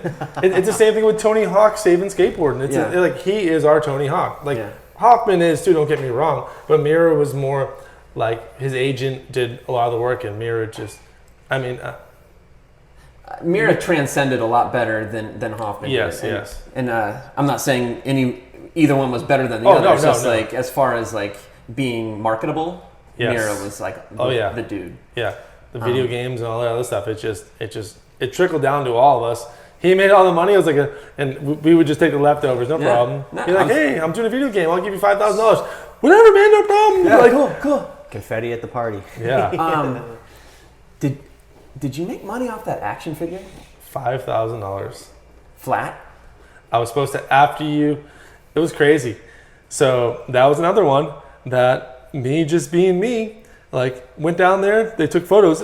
Like, when BF and those guys got it, like, rooftop, I think they did the full 360 scan. Okay. Mine was, like, photo, and they just put the photos together like a panoramic type thing. That's what they did at that time. And the guy would sit there and just fucking just whittle your face away in a piece of clay. But yours look more like you than a lot of the other guys. Well, yeah, but like those guys probably didn't have time because they're probably doing a fucking Activision commercial next day and all this shit. You know, it's fucking Butterfinger commercial or some shit. But that deal was pretty much because I was so close to Jack's son. Jack's son is the one that made it, and they did all the WWE, WWF back in the day, wrestler stuff. So that's the reason why the body was like that, because they already have those mass produced. Pop a head on it. You're a Macho Man's body. Exactly. Hulk Hogan, like they were all the same bodies. They just put a couple logos in the pants and done. You know, like the Alpha America on the logo on the pants. Yeah, I remember that. Like I don't think DC wanted anything a part of it. They didn't release anything. Huh. I think they might have did for Mira, but I forgot to check. I remember being at my local mall, and being in the KB toy store, and I'm like looking through. I'm like, oh shit! And there was like the Mira, there was the Nyquist, Jay Mira and myself. And I don't know how the fuck I got on that list, dude. That I literally wrote in my notes like, what kind of agent did you have? Did you have an agent? But it's crazy. Jerry Bagley. If you had an agent, you dude, yeah. No, I'll tell you about the. Well, so, let's go like that whole thing. Like I said, I just went there and I talked to those guys. And the guy that came out, he was super cool. Like we clicked. You know what I'm saying? I think I had that just personality. I would just joke with him and talk with him and just had a good time. And he would send me boxes of shit all the time that I'd bring at the KB store and turn in for money. Like really, legit box, like almost the size of this table, just full of fucking finger bikes, skate decks, ramps, all this shit. I was taking and trading for money. That's amazing. Damn.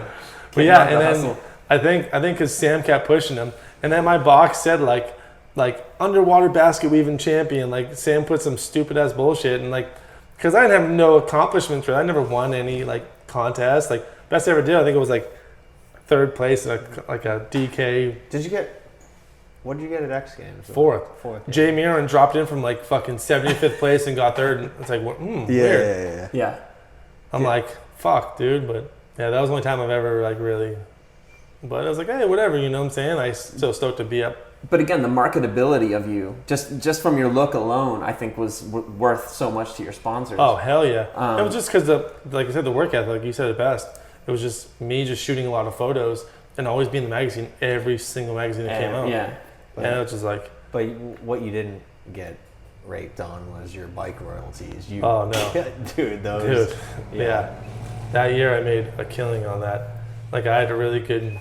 It was like, oh, frames are like, I think I was getting like $12 a frame or something like that. $12 a frame? Yeah. Jeez. But who the fuck is, like, you only spent... It was complete bikes, though. The complete bikes, like, when we went to Australia was insane. So the whole Australian trip went around if I win or not. So I was waiting for Red Bull to get back to me if they were going to pay for my flight.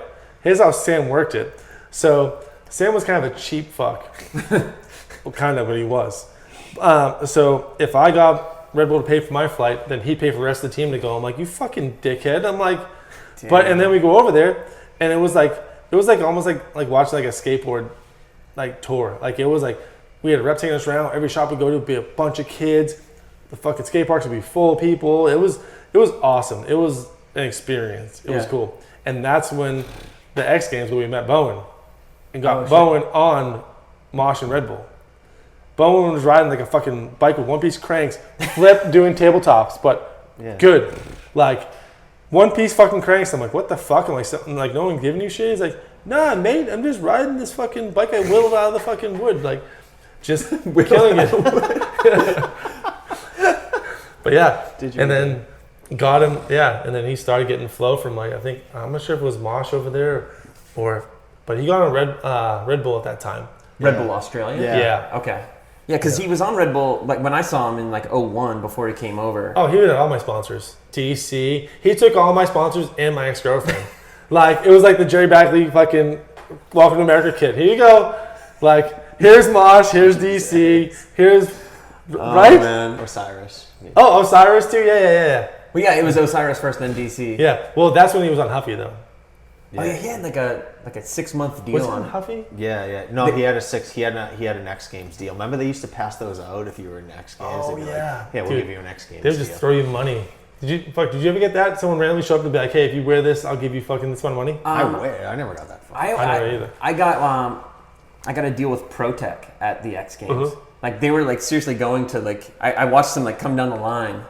Like they went to Rule Erickson first. He took it for sure. He's talking. He's like and like then Rule like he shakes hands with Rule, goes to Butler, like hey Butler, yeah I'm a big fan of and like talks about ProTech and everything, and we're all wearing ProTechs. Anyway. Yeah, and they ship for free. And I'm literally like the Bucky Elastic ones. Dude, I'm literally the next guy in line. He's like, hey, Doyle, what's up, man? I'm a big fan. Like, kind of the same thing that he just told Ruel and Butler. I was the next guy. And I'm like, yeah, I'll take that deal. It was like $200 a month. But that relationship with ProTech became like a 15-year relationship. Yeah, that lasted. And cool. They were like, of like all the sponsors that I've ever ridden for, like they were the most professional. Because they always, like, there was a couple months where they didn't pay me, and I'm like, you know what? They finally dropped me, but they were like going through changes in the company. Was that when the Vans owned them? Vans didn't own them yet. Oh, okay. The Vans was getting ready to buy them, and during that transaction, there was like 6 months where I didn't get paid. And then I got a call one day from the new ProTech team. They're like, hey, we're keeping you on. We're going to send you all that back pay. And I'm like, great. Sweet. I'm wearing a ProTech anyway. It's like, dude, it was literally like a 15-year deal. And they gave us all signature helmets. Oh, yeah, I remember that. And the signature helmets were in Dick's and everything. And like all these sporting goods stores. Dude, I was getting like randomly like a check for $5,000 would show up. Oh, here's your royalties. Awesome. And they had it all like itemized and everything. I'm like, it goes with what you're saying. Like, I wonder how many nasty helmets sold. You know what I'm saying? Like, you know, because kids just still sweat nasty. You know what I'm saying? But it was more just if you had a cool color, which is right. No one knew who the rider Raul had the was. fucking yellow Andy McDonald one. I would meet. I met dudes at contests. I remember vividly in Pittsburgh before I lived in Pittsburgh, and meeting a guy. He's like, I work at Dick's, and we saw your helmet all the time. I had no idea like who That's you were. Awesome. I was like, yeah, cool. That's so That's cool. me. But yeah, it's funny. Like because of X Games, like someone from the higher up told this guy like, go get us some riders. Yeah. And they cool. They got me. So. Yeah. Because I remember like Nyquist, their agent, be down there. All of a sudden, he had a fucking Butterfinger sticker on his helmet. Like, I wonder how much money Nyquist got off that Butterfinger fucking sticker for that contest. Well, he rode for a couple of years. Yeah, but like he was always on TV, so he just always had the most random ones and just be like, "Oh, here you go." It was probably like $50,000 for the year or some shit, you know? Yeah. Oh yeah, But your quarterly checks for like your bikes were like. I think it was like 30 grand. Yeah, I think the. Quarterly? Yeah. Like I remember you used to get these insane. I remember the first check I got going there, and Sam's like, He's like, you didn't come here. I'm like, dude, you can't just fucking what? Like, I'm not driving all the way to fucking Buena Park or no, where the fuck was it? Compton.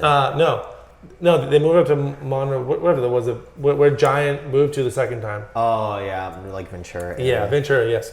And I was like, dude, I want to drive there. He's like, dude, you have to drive here. Drove there. He's like, dude, how you talk to Steve? Dude, you're buying dinner, dude. Kept fucking like, I'm like, dude, what the fuck, man? Like, what? Gave me a check, and I was like, damn, I think it was like $18,000 or something like that. And I was like, you fucking kidding me right now? Drove right back, put in the bank, cashed in, and I couldn't get the money until probably like 2 weeks because they thought I was a fucking like a kid scamming money or some shit. Yeah.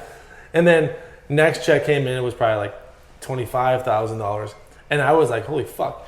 And that's when he started going to Australia and started going there. And those bikes were all over the fucking place in Australia. It was crazy. Yeah. I remember going there and selling one of my bikes to one of the bike shops. And it was like, I think I sold for like $1,000 to them. And they just, I think it might be still there. Wow. I think someone told me about that. But yeah, I think one year I made like, I think it was like 80 grand or some shit like that, or off bike sales alone. Like, it was just because Mosh fucking blew up. Like, I go to Massachusetts, I'll be driving my parents' car because I flew in to visit, and I'd see one right by me, and I'm like, in Boston, like, in the city, I'm like, holy fuck, I'm like, I didn't realize how much of, like, how big it got, you know what I'm saying? I still see those things around from time to time. I have one hanging in my garage. Well, that's not the last place I saw one, but like... But Bone gave me that one from the Red Bull office. I gave him to, that's I gave it sick. to Red That's Bull when awesome. I rode for them. That's awesome. Like, full circle. Dude, that was funny, but yeah, just welcome to America. Here's all Jared Bagley sponsors. Dude, legit. It was funny. Dude, and your lady at the time. No, that was my ex. I said at the time, like, Oh, yeah. but she was your ex already. Oh, yeah, Okay. I didn't know if it. Yeah. Okay, Yeah. shit. Well, dude, it sounds like you were living like that is like you're living the dream. Oh, dude, more than the dream. Like people in Massachusetts didn't make it. You didn't. It was just like, oh, it was just a dream. Like, you went and raced the racetrack and then you got a job. And I was more lucky to have my parents like that to still drive me to races, still drive me to Florida. My dad was a firefighter, and he would change his shifts, come home, drive all night long to get me down to a race in like North Carolina or South Carolina or wherever, race all weekend long and drive back all night long so I can get back to school on Monday. And like, it's because of them is why I made it so far, is because the deal I made with them, and also just the work ethic I had was just, I lived it, you know what I'm saying? It's like, well, I it certainly appreciate sounds like they made like sacrifices so you could do this thing that course. you love, which I think I've talked about that on like 3 or 4 of my podcasts already. It's like the importance of your parents when you're younger to foster what you're into. Oh, they were at the races every weekend. Well, yeah, I saw him in props first. With the van out. No, his dad was in props. That's And I was what like, I'm saying. I was like, motherfucker got in props before me. His dad's like in the thing, like giving a thumbs up, and I'm Yeah, like, he does a run. He does like the one-handed X up to X up, and then that contest was amazing. biggest props nerds, right? Yeah, that contest was No, I know, amazing. trust me. Yeah. We would get him, we'd sit there and watch him religiously. Every time his brother would get him, and we'd just fucking sit there and just watch him. He has the same issues that we watched a million times in his room, I guarantee. Oh yeah, The fucking vault. I've been in Sean Jordan's room. Yeah. I was in your brother's room, and I was like looking at like different tapes and. Oh, DVDs look at this and- Kiss doll. All of a sudden, the props 12 to most random shit. I'd pick up a video. I remember it was the shit. What was it? Like It was Trailblazers that or some skate shit. video. Yeah, right. Oh, yeah. Yeah, right. I'm looking at the DVD. I was like, "Is this any good?" He's like, "You can have that if you want it." Oh, yeah. I'm like, "What?" He's like, "I got 3 copies." I'm like, "You have 3 copies of this DVD?" He's like, "Yeah. If you want that, you can take it." I'm Hey, like, but he didn't, because he just wanted to be cool and just give you a copy. Like, anybody come to us and be like, come, Bennett, what do you need? What do you want? oh yeah, What do you want? we all stayed there. Be like, hey, you want a testicle? I got one. I got an extra one. You can have it. Dude, I got 2. It's good. Well, shit. When did things start going downhill? We're kind of up here now. Now, like, It was after Mikey situation. After Mikey left at that Interbike is when, plus then, like, at that point, like, I was drinking a lot, and I was just like, it was just all that money, like, out here in Riverside. It was like, there was 2 meccas. It was like Greenville and then Riverside County were like the two meccas, you know what I'm So saying? you were Like, partying pretty hard out here? oh yeah. Like I'd be drinking with Corey and Steven all the time. Like we would man. every night we'd go to the bar and drink, and then we'd ride every night from 5 to 7, have a heavy session. Like we would be at the trails every night.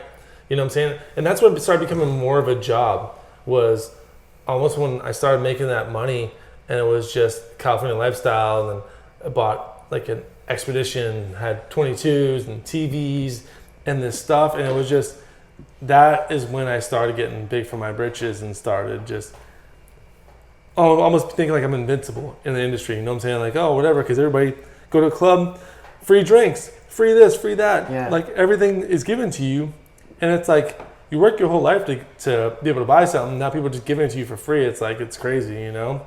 And it's just, it's kind of, it's dumbfounding, you know? It's like weird, like to think of it that way, you know? Like all these celebrities, all of a sudden now they're rich, they buy all this shit and they can't get any hookups on it, and now all of a sudden they're rich and they're giving everything for free. Yeah. And that's how it works for us, you know? Well, yeah, I came out here a couple times to visit in the winters. I'm like, whoa, these guys are living. It was like mini versions of like, like Well, celebrity. and then, I'd always hear like stories Out about here, it was fucking like myself, Corey, and Steven. I was trying to live like them, like their money wise, and those guys were making a fucking lot of money. They were making They were like $25,000-$30,000 a month or some bull. Like they were like Steven, I think was making like 10 grand a month from GT or something stupid back in the day, and all this money. They were making a lot of money. Yeah, and they would just fucking, they would dare each other to go buy a truck, and they'd go buy a truck, and they would go out and party and do drugs, and I didn't do drugs at the time, and then one time I went out and I did ecstasy for my first drug, like when I was fucking like early, probably late 20s, like probably 24, and just dabbled in, I didn't do anything crazy, like ecstasy is still crazy, don't get me wrong, Right. but I did that, and then later on I did like cocaine and stuff like that, but like that wasn't a part of my downfall, you know what I'm saying? My downfall was a part of my attitude and just... Yeah, see, I never knew that about you. Yeah. Well, no one did, because I had two I wouldn't sides. see that affect you at all, because I never knew that about you. Even I don't have that addictive personality like a lot of people Yeah. do, like Steven or Corey had, you know what I'm saying? I don't have that in me. Like, I can be like, okay, cool, I'm done, and just walk away. Yeah. You know what I'm saying? But like, my downfall was more of my attitude, and what my break off from Mosh was, like, I was living with Heath. We lived together, traveled together, fucking sleep, same room, everything. Like, we were fucking lived together for fucking separable for like 3 years, you know what I'm saying? And of course that's gonna fucking wear on people, you know what I'm saying? Yeah. And then it was just me getting obviously cocky and ahead of myself. And Heath has always been the humble same dude, you know what I'm saying? Yeah. Heath never really got big above his britches. He was always just a very Heath, you know? Yeah. And I just kind of like, we were living together in the house in Corona, and I was like, I'm fucking buying my house, I'm fucking out of here. Bought a house, left, and just never really talked to Heath anymore, never really saw people anymore, you know what I'm saying? And I was just kind of like, just because I was caught on just drinking all the time and partying, I thought I was just invincible. And all of a sudden, like, I was like, almost like fucking 6 months later, 8 months later, something like that, get a phone call from Sam, like, first week of December. Bro, what's up? I'm like, hey, what's up, man? He's like, dude, I gotta let you go. I'm like, what? He's like, yeah, man. And I thought we were gonna be like this whole, he pretended it was gonna be like, oh, a fucking skate team, we're fucking down forever, this, that, the other thing. And all of a sudden he's like, yeah, we're gonna go a different route. We're gonna get a contest rider. We're gonna have like a different team now. We're gonna change it. I'm like, so you fucking blew smoke up my ass the whole time we got it fucking big. And I feel like I helped create a brand to something that it became, you know what I'm saying? Oh, Not to totally. toot my own horn, but it's like, it's the reality of it, you know what I'm saying? It's like, I fucking rode a fucking toaster for fucking a couple of years to help build something I believed in, and now you're gonna fucking rake me over the coals, at least cut my pay. Yeah. I bought a house, you know that, you know what I'm saying? I'm like, at least have a talk if you think I'm going buck wild, like, be honest with me, you know what I'm saying? I thought we're fucking, like, we're cool, like, you know what I'm saying? And it's like, the reason why you're cool is because you hang out with fucking, you met the fucking Keith Terras and Punjabs from me, or fucking other people. It's like, they wouldn't give you the fucking time of day. Like, you were a dude from California that raced fucking an aluminum frame. Like, you weren't cool, you know? And it was kind of like, it pissed me off a lot. And all of a sudden, that's when the Bowen thing came into effect. Okay. And Bowen's riding my bike at the contest without stickers and shit like that. And I'm like, you fucking kidding me, dude? Like, that's what really pissed me off. And I'm like, and they sent me my last royalty check. I'm like, okay, cool, whatever. But I'm like, how many bikes did you sell after that? And overseas, probably, without fucking giving me a dime and fucking me over. I'm like, well, it especially hurts, and I think we've probably all been through it. I know I have, and Biz probably too. But like when a brand tries to like make it like we're a family, like dude, this is like the such and such family, and then you're like, and then with one call, dude, you're off. It's like, hey, thanks. And that's what kids don't understand these days. It's like you strive so hard to become something or get on a team, and then all of a sudden, like you put whatever path you're on, like going to school or something like that. And all of a sudden, like, you turn away because you have this opportunity and you're lucky to have it. And then you fucking steer clear of what you're aiming for. And then 2 years later, you're cut. Like, done. Like, no reason. They don't have to give you a reason. They can cut you whenever they want to cut you. Yeah. And all of a sudden, now you have to start back up again. And that's what I wish I would have done differently. Like, we were talking about this before.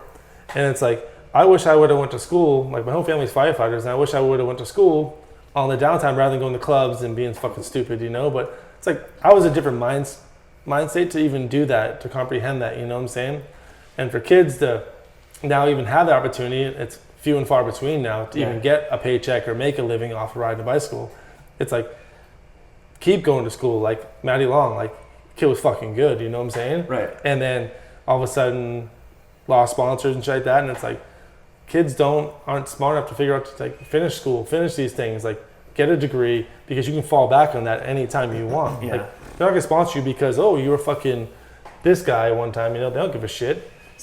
Spoken like a true father, right? Like, Yeah. Because my mom, no, for sure. Yeah, people told me for years, like, oh, just take a couple classes online, like, you know. It's not being a father, it's going through the hardships of not having anything anymore and fucking like working for $12 an hour. And so after, did it all go down like dominoes? Was it like Mosh, then DC, then? Yeah, it was DC. I felt like it was more Ronnie Chalk because we'd ride, and then he was there, and he became a DK rider and started getting all that thing. Just wanted to be down, wanted to be like he was a great rider. Don't get me wrong, but he would cut you in the fucking back to get his place in line, you know. And he's always like, dude, how do we get on Alpha America? How do we get this? And I'm like, dude, just, hit him up, you know? He'd always try to hit Sal Masakela, who's one of the owners, who's a commentator now. And it's like, bro, you're going to fucking stab someone in the back who I've known for a long time. Like, he knows me. He's not going to fucking, you know what I'm saying, play like that. Yeah. But I feel like he had a lot to do with that at DC to cut me down, because I told him, because I remember a long time ago, because my brother like, oh, like fucking try talking to Lakai, you know what I'm saying? When they first started, I'm like, fuck yeah, you know, something different, you know? Yeah. Skate brand. And I swear, I was talking to him about that one time, and I swear he went there and just fucking shot me in the foot. I remember getting a phone call, yeah, we're not gonna renew your contract. And I'm like, really? Like, yeah, I heard you're shopping yourself around. I'm like, this motherfucker. Yeah. Like, you fucking asshole. Like now you cut into my fucking pocket, you know? But that's just I was just spiral down, and then just I got on Osiris just to fucking try to like save myself, you know. And it was fun, but I didn't learn from my mistakes of drinking and just putting other things before where I used to love to do, you know what I'm saying? It's so okay, like the sponsors are gone, the money's drying up pretty quick. Did you have anything saved that you could like fall back on? No. Fuck no. Damn. I was dumb. Like, I lived fucking hood rich. Like I was never really, and I was never really raised to like save money or something like that. You know what I'm saying? Like I was thinking too, like it would never dry up, and that's the biggest misconception. Because you were still pretty young at that point. Yeah. Oh yeah. I was probably 25, 26. When all that was drying up? Yeah. Holy shit. 26, 27. That seems like really 27. young. Yeah. But like, and shit, I've been doing that since I was 18. Like, you know what I'm saying? Like, I was getting paid from 18 to 26. That's still like a pretty good run, you know what I'm saying? Yeah. And to make the bread and butter was around like the 2001 era, you know, 2000. Right. But to hold on for that long, I think it was still an accomplishment in a sense. But it was like Red Bull was just kind of like, I was trying to like hold on to do things. Like I'd paint a jump yellow and shoot some photos and just do something. That was dope, actually. Yeah, I remember that. Yeah, I got that from the Big Brother thing. The cover, I think it was Mark Johnson painted or one of those guys like Carol or something like that, painted yellow, doing a blunt on a mini ramp, all yellow. You know what I'm saying? I got those ideas from skateboarding because I looked up skateboarding. Yeah. I was just trying to think out of the box to do something different rather than do the same old fucking, let's go to the trails and shoot a photo, you know? Right. I rented a light tower because I heard Jamie Thomas bought a light tower to go around to spots to film. Yeah. And it's just like, that's what I did different. So what was your career path after riding? I didn't have a career path. But so what did you do? Like, eventually you started making money doing other things. Like, I would always hear rumors. I'm like, what's Bagley up to? And someone was like, oh, he moved back to Boston. Someone was like, he's driving like a street sweeper. But how far was your little one after that?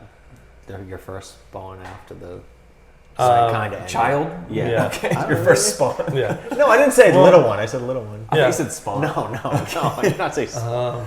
Fuck.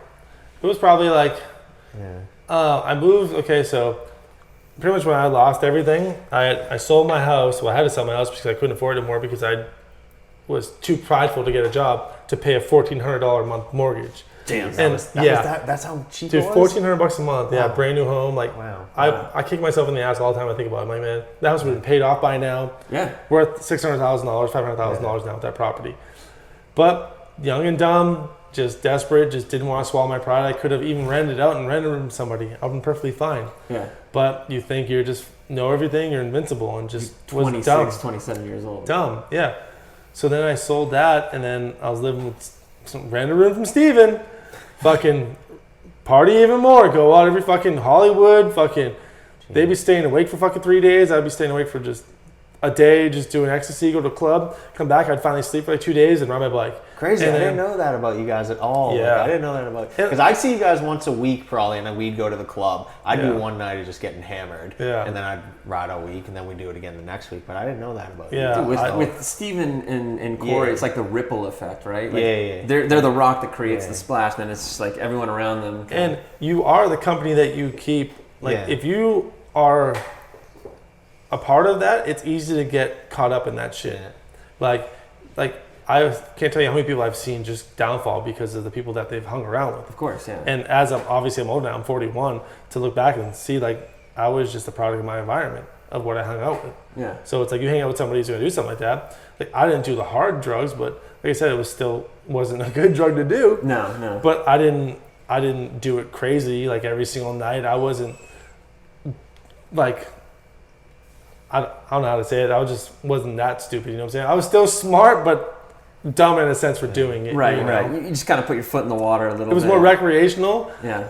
It still sounds stupid. Like, and people say, oh, it's a recreational drug. Like, no, it's a fucking drug. Like, you know. But you didn't do any, like, permanent damage No. with the drugs you're doing. I mean, we probably all know people that did permanent damage to themselves by doing too much shit. So, but yeah, it doesn't seem like you did, like, any kind of permanent damage or anything like that. Actually, to think back now, it's like, oh, like, I'm glad not glad, but it's like, it was an experience, you know what I'm saying? But a lot of that was my demise in the whole BMX at the end. It was just a nail in the coffin. Right. And it just still trying to hold on, and couldn't get any bikes. Like, Castillo would give me some bikes, like a bike here and there, you know what I'm saying? Just because I had Red Bull, I'd still shoot photos here and there or try to do something, you know? Right. And it was just more because I've had a lot of photos before, like maybe with volume parts on my bike, like forks and like that, and he's a friend and just giving me a bike, and then I think I moved in, the hell was it, 2004? I think I moved. No, 2005. Excuse me, because I got a DUI in 2005. Oh shit. Yeah, like a DUI driving, and like fuck, that's typical. Jesus. I wasn't like, I drank a couple beers, I was guilty, you know what I'm saying? I wasn't drunk, but everybody says, oh, I wasn't drunk, but it's like, I wasn't sloppy. Like, I'm not a sloppy drunk. Right. You know? But that, if you blow the breathalyzer. Exactly. And it was funny. Now I can laugh about it. But the guy was driving me to jail. He parked my truck. Luckily, it didn't get like towed. And this fucking guy's hanging out with this Mike Munoz. What a rock's phone name. But he got a call a taxi, got picked up. And then he was more drunk. He was fucking hammered. And he had an open container in my car. But Cop was driving me to jail down the hill, like in downtown Riverside. I'm like locked up. He's like, oh, what do you do for a living? I'm like, oh, I ride bicycles. Really? What's your name? Oh, I know you. And I'm like, you motherfucker. He's like, why don't you just tell me what you did and I would let you go? And I'm like, Let me go now. bro, now you fucking say this? I'm like, dude, I'm like, you fucking came here now? He's like, nah, man. He's like, dude, sorry. And it was his sergeant who said that to me. And his sergeant was in the car the whole time. He's like, nope, he's going. The dude arrested me. He's like, dude, you passed everything. And he's like, he's telling me I have to take you. I'm like, nah, man, I understand. Do your job. Yeah. Like, I wasn't even trying to be an asshole. I wasn't even trying to like, get into it. And then his sergeant is the one like, oh, you do this? No problem. Here you go. Jeez. I'm like, you fucking dick. But after that is when I conceived my first child is when that 2005. And then after that, we moved back east and then lived back there for like a year or two and then moved back out here because my baby's mom at that time she was pregnant with her second kid and she didn't want to be away from her family, so she up and left and came back out here again. Okay. So I chased her back out here and then I was dating another girl and I just fucking would see my kid and then after that I went back to Boston from 07 to 09 and then after that I moved back out here in 09. So I bounced back and forth a bunch of times. See, that's what I remember. I remember like always like, hey, I'd ask, what's Bagley up to? Yeah. So like, oh, he's back in Boston. I don't know how the street sweeper thing came about. So like, he's driving a street sweeper in Boston. No. I'm like, oh shit. But then like, I think I came out here and then I saw you. I was like, oh, I thought you were in Boston. You're like, no, I live back here. It's like, so it was hard to keep I was track just bouncing around, yeah. Are you like permanent Cali now? Yeah. From here on out? Yeah, my kids live with me half the time, 50-50, and they live in the next town over. Okay. So I have them 50% of the time. So I just work and take care of my kids. And what do you do for a living? I'm a project manager for a construction company. I do oil pipeline. We work on oil, jet fuel, gas lines, all throughout the LA basin. So anytime there's like a leak or a spill, we go there and take care of it. And I just yell at people. And did you have to work your way up to be of course, project manager? When I moved back here in 09, I was trying to. I wasn't like riding. I was like, I'd be just dicking around because I was on unemployment trying to find work. And that was when the recession hit. I couldn't find anything. I was staying with my baby's mom and I was just like, I couldn't find no work, nothing. And I just felt like the biggest like pile of shit, you know, like I see people like, oh my God, they would like, oh, how's it going? What are you doing? I'm just like, nothing. It's kind of like, it's just kind of like you felt so little, you know what I'm saying? From going so high and then down. So it's kind of, it's humbling. In a sense, you know what I'm saying? Yeah. It knocks you down a little bit, Puts in your place. Yeah. And which is good. I'm glad it happened, to be honest with you, because now I'm very appreciative of what I have and where I am, because I finally found a job delivering insulation. I'd be driving around for $12 an hour delivering insulation all around Southern California. It fucking sucked. But it's like, I had kids. I had to provide for my kids. And I did what I had to do. Right.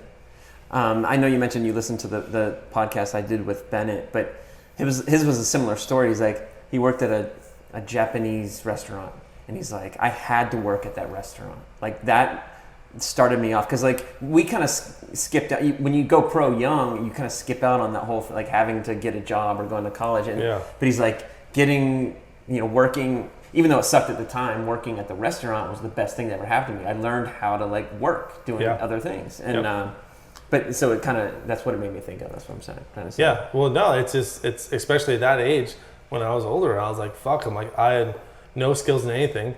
But luckily, I'm the type of person, I can see something and I can learn it quick. I can see somebody where I go to work, if I know something, I'll watch them do it and I can figure it out what they're doing. And I can figure out an easy way to do it. Right. But if I read about it, I'm like, all of a sudden I'm reading and I'm like, oh, look how many fucking ceiling tiles there are on here. I just fucking squirrel, veer off, you know? Yeah. It's just ADD or whatever, you know? And then, so I did the whole installation, and then my friend, I was installing garage doors after that, and I started making good money. I got my own apartment. It was a shoebox. It was probably the size of my garage. My two kids lived in my bedroom, and it was like a loft, and it's just a small little place. That's all I can afford. $800 a month, and I was scraping the barrel just to survive. Damn. Going from making 120 grand a year to making like fucking 15, 20 grand a year. Wow. You know what I'm saying? It's definitely... And supporting two kids. Yeah. Jeez. And I didn't go on fucking welfare. I didn't go on nothing. I didn't get none of that. And I was paying child support too. They were taking money out of my check. Jesus. And I just busted my ass and just, like I said, I learned how to install garage doors. You can make a lot of money quick doing that. And I did that and make good living. And then I moved on from that. And then I met some friends who's in the oil industry, and he works for an oil company. And he's like, hey, I can get you in as a laborer at this company, starting out at $38 an hour. No experience. And I'm like, fuck yeah. Yeah. I'm like going from making like $18 an hour. So like $18 an hour for like, and then you make like $30 for each garage door and $25 for an opener. So I'm making good money, you know what I'm saying? I'm making almost like $80 an hour because I'm hustling. I can do it fast because I can figure it out, you know? Right. And then I started doing that, and I learned a lot quick. And then my boss now is the one that taught me everything I know in that. And then my other buddy who got me into that, I worked for that oil company, and I took a $15 pay cut to go learn how oil works. And that's what got me where I am now, I'm very comfortable, very happy. My kids very happy, like I can. Well, yeah, you got a great place here. Yeah. I mean, obviously you're moving, Yeah. but it was nice to roll up, and I'm like, yeah, Bagley looks like he's doing pretty good. Yeah. Like I was stoked to see it. Yeah, it's part of it, you know what I'm saying? It's just like a lot of things that make you who you are, you know what I'm saying? And that pretty much, the rise and fall is pretty much how it made me how I am now, you know what I'm saying? Because I don't ever want to go back to that place as a person who I was, and also over the things I did, you know what I'm saying? Of course. So it's like, it's good to see people doing good, and it's good to fucking try to help people, you know what I'm saying? Yeah. Well, I think just with the knowledge that you've put out there on this interview alone, it's been like, I think people will listen to it and you're like, fuck, that's. Well, I hope so. That's the human story, right? Yeah. There. Like it's tragedy and triumph, like, right? It's the ebbs and flows of And things. it seems like our generation, it was a lot of kids like that, you know what I'm saying? Like a lot of people weren't smart. A lot of people weren't like TJ or like yourself. Like you were very smart with your money, right? Pretty smart. Look at him smirking. And he lives in Pittsburgh. Yeah. Well, I live. Yeah. But no, but still, like you had a great career. You made good money. You know what I'm saying? Look at TJ. TJ was very smart with his money. Yeah. He didn't drink. His mother, I think his mother took care of his finances and stuff like that. And it was very smart. Like I wish I would have done something like that. But I guess if I would have done that, I would have been maybe in a different situation. I wouldn't have kids or something like that. You know, you never know where your cards would have lied. Yeah. I mean, we're all on a path, and your path took you through some rocky road. But correct. But you're here now. And, yeah. Dude, I appreciate you being so open and honest with everything. Like, I'm honored, man. I was stoked. Plus, I haven't seen you for a while, so I was like, hell yeah.